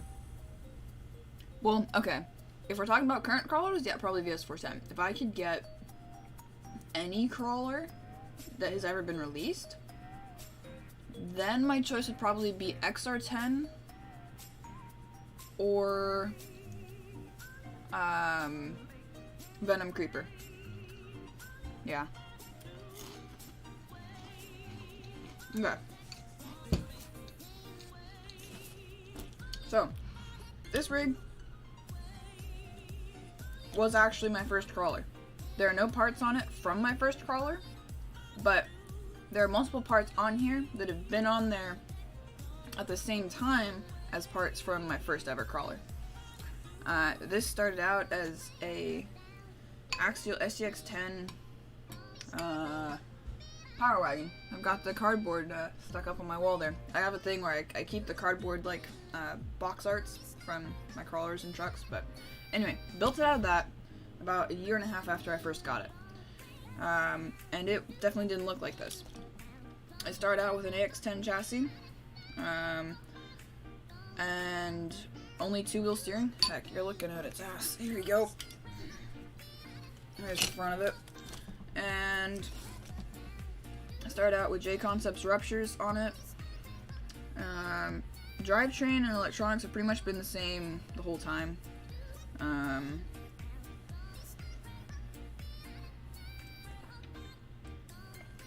So, right now it's got HB Rovers, which are, I'm not sure which came first, the Rovers or the ruptures. They're basically the same tire, honestly. I mean, these are 2.2s. Those ones right there are the ruptures. They're 1.9s. They're actually not that much different in size, believe it or not. But those ones are like, they make the rig sit lower because they're so soft and worn out. If I got good foams for those would actually be some killer wheels, tires, whatever, same thing. MIP drive lines. I believe it has underdriven gears, front and rear. It's got XR mod on it with XR mod beef tubes. So that's a thing. Let's see what else have we got on here. Got Savox SA1230 or 1230 SGs. They're actually getting kind of weak. I think they're just maybe getting a little old, or maybe the bigger tires have been like bogging it down quite a bit. So I'm gonna be probably getting new servos once I start my job at some point. So that'll be a whole thing. I'm probably gonna get more Savox servos because they happen to fit Pokemon cards very, very well. These are high-tech boxes, but they're basically the same size. Lesser known thing, I've recently been getting into Pokemon, and I'm having a great time with it. But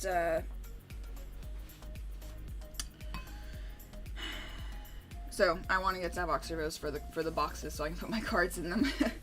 But it's got a good old Castle MMP and a Homes Hobbies Polar Pro 2200 kV.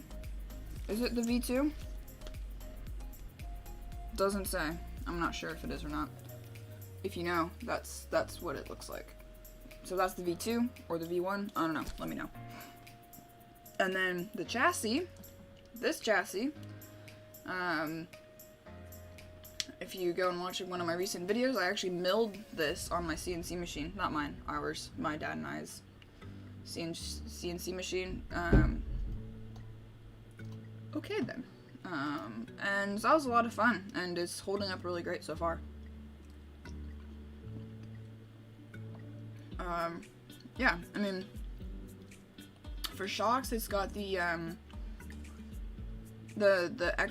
really long Traxxas big bores with the Losi mini T springs. Is that what those are? I think that's what those are. These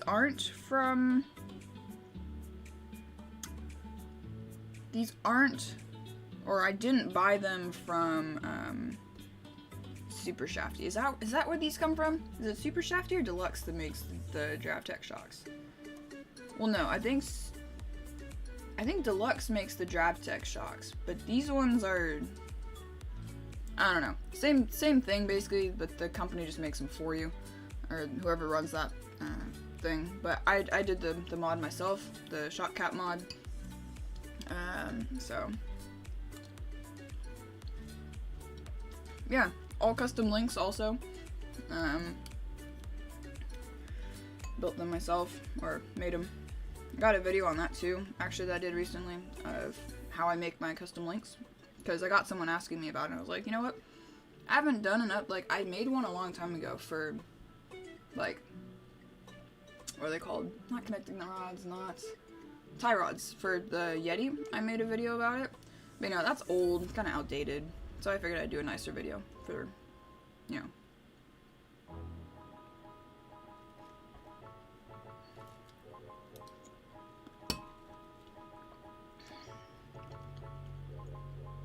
I think this green, this is a Boom Racing,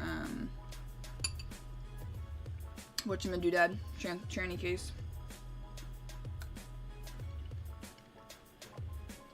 And it's got 4-wheel steering, so that's always good.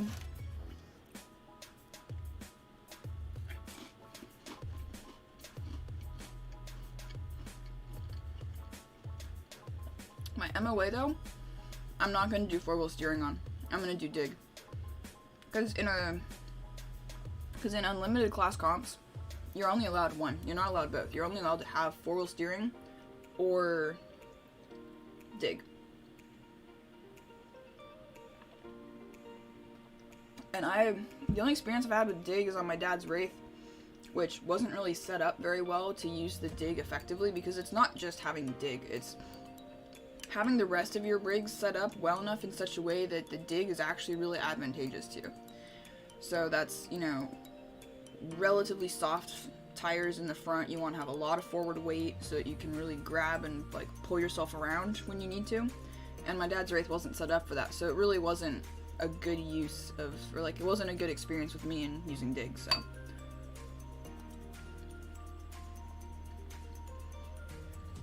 Oh yeah? I mean, I can always put 4-wheel steering on if I want to, just for fun.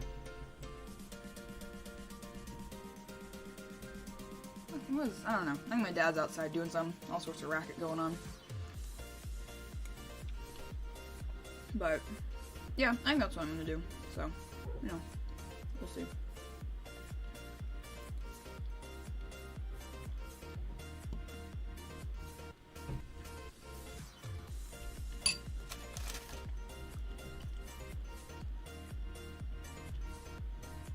What is he doing out there?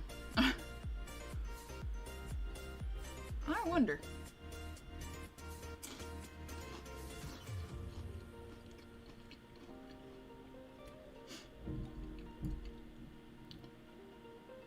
Oh, wait. No, he might be in his closet. His closet is like, so my soldering station in my closet like backs up to his closet. And I think I heard him go in there, so maybe he's like rummaging around in there for something. Who knows?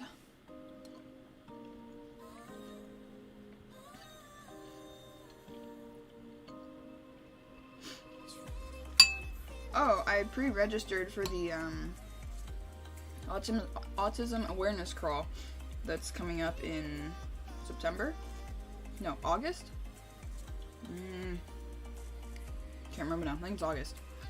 So that should be fun. I'm looking forward to going to that. I might see if a couple of my friends want to go. Like, adult friends. I literally only have 2 friends that are my own age. Just because of all the things I enjoy doing. I just end up, like, finding adult friends, which is fine by me. But, yeah.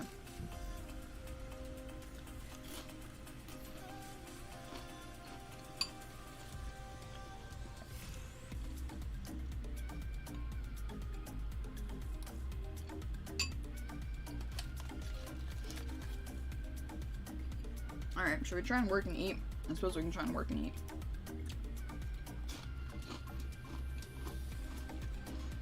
That is... Okay, so... It's about an hour and a half south of Sacramento. So it's like kind of near San Francisco, but like think of like South San Francisco, like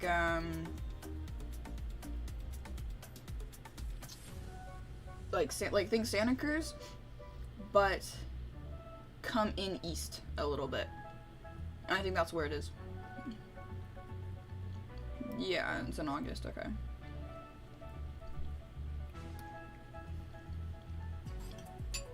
It should be cool, you know, it'll be like my first comp, or like, not comp, but like event that I'll be going to like by myself, which is gonna be a lot of fun.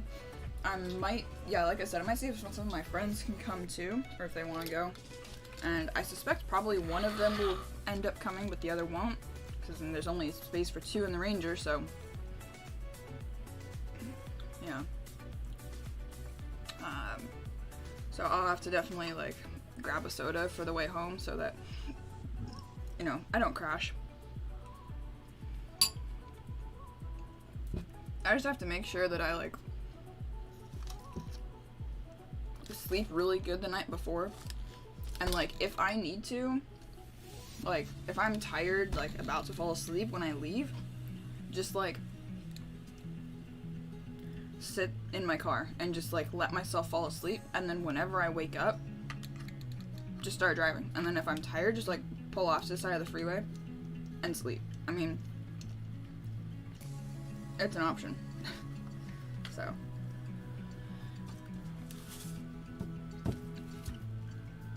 oh, okay, that's a bummer. I'm really looking forward to seeing, or to meeting, the guys from JJ Customs and Highway 1 RC, because, like,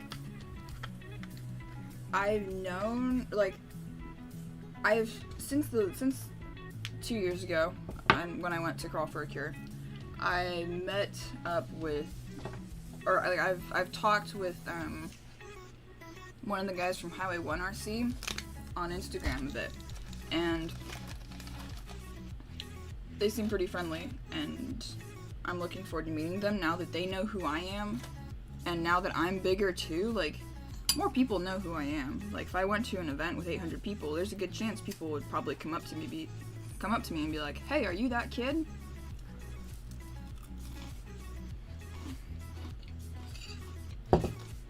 So, okay, I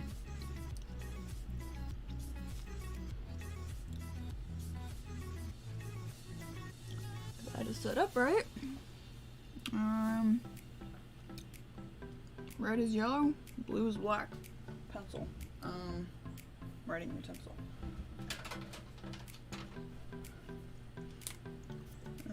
What did I say? Red is yellow.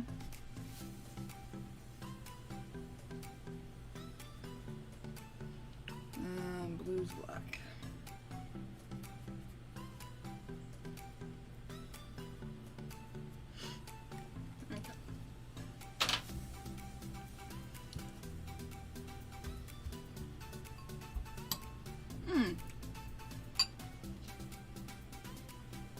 Oh, nice. Going to JJ Customs Monday? That's cool. You know, I've seen RC Girl, like, not at an event, but yeah, I don't know.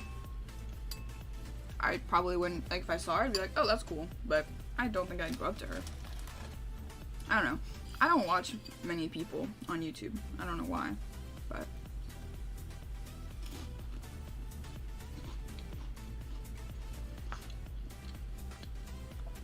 well, hey, maybe someday. You know, I have family in New Jersey, so maybe one someday, if I end up taking a trip out there or something to see them, or I just end up going out there for fun, like a road trip, we should definitely meet up. It'd be awesome.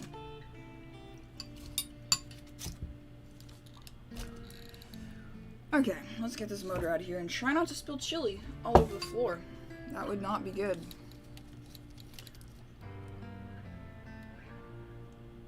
I've still got these freaking crummy stock garbage bullet connectors on this thing. So they're coming off tonight. They're gonna get resoldered. We're gonna get good stuff going on here. Yeah. Nippers. These bad boys.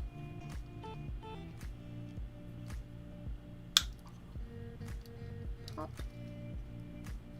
Okay. Alrighty. I haven't actually ever met any other YouTubers before, so. But.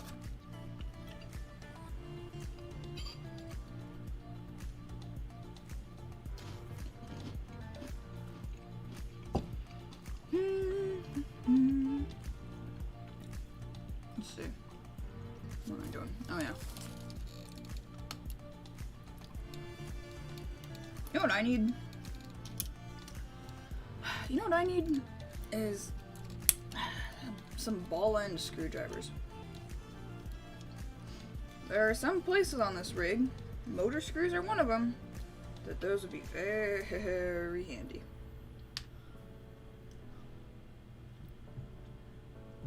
Does chili work as tire sauce? You know, I mean, I've never tried it. I suppose we could, give it a shot. I mean, it might give you superior traction. You know, the chili powder might actually like work its way into the tires and actually keep them warm all winter, so then you don't have to deal with cold tires. You know, like, might actually be reasonable. Okay.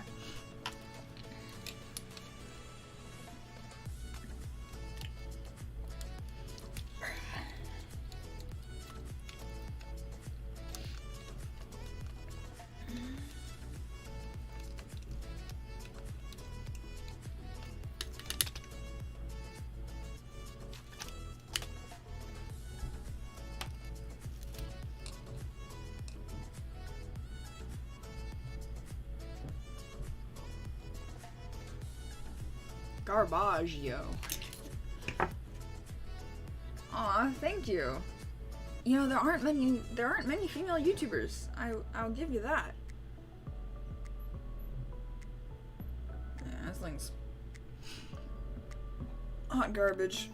I hang on to old motors for some reason. I've got a drawer full of, like, chili SC. Oh, I love that. I love that. I've got a drawer of old motors that I hang on to for some bizarre reason I've had for, like, years. Like, I've got motor, like, I think I still have the motor from my,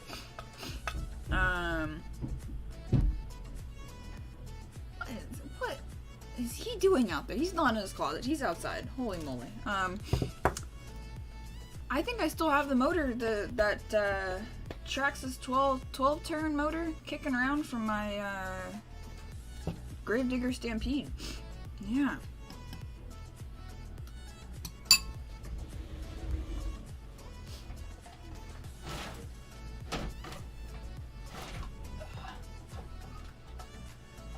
This is that box of motors. I hoard motors, man. I seriously hoard motors. Do I have it in here anymore?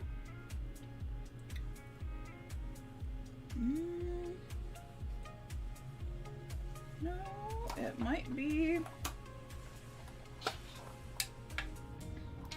might be this one. It looks a little too clean to be from that. I think this.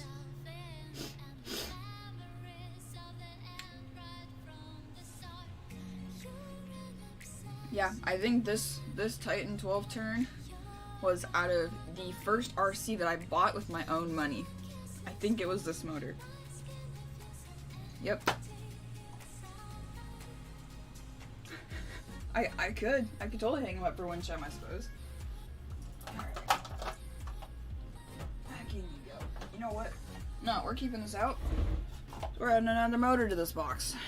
I actually have another one of these, like a brand new one. Because I remember when I bought it, I liked it so much that I was like, oh, this is like a pretty nice motor for like a cheap swap-in. Oh god. These are like, I don't know, 27 bucks, 30 bucks. They're pretty cheap. So I take them with me to comps, or not, I keep calling them comps now, events. Like, I take them to events because, you know, if someone burns up a motor, I mean, that's the end of their day, man. Like, I mean, you can always go to one of the vendors and buy something, but, you know, it's always nice to be able to help a person out. So, I've got that one, I guess, at this point. That's reserved as my trail backup for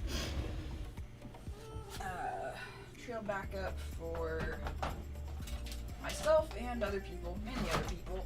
Get in there. Okay. You know what? That's fine. Am I gonna be at RNH next Friday? Well,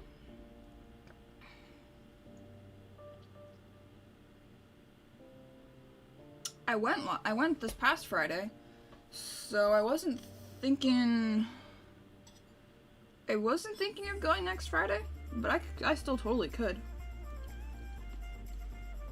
How cheap is this? This is another 13. I'm gonna lose it. Or an 11. Oh no, this is a 10. Okay, that's good. Alright, 1, 2, 3, 4, 5, 6, 7, 8, 9, 10. Yeah, 10. Okay, good. I've got like 2 11s, I've got 2 13s, but that's because we had Emaxes with the 2 motors in, so we've got pairs of a bunch of different pinions, but I don't know. Oh, were you? Oh, you should have told me. Or did you come after that? See, I don't remember.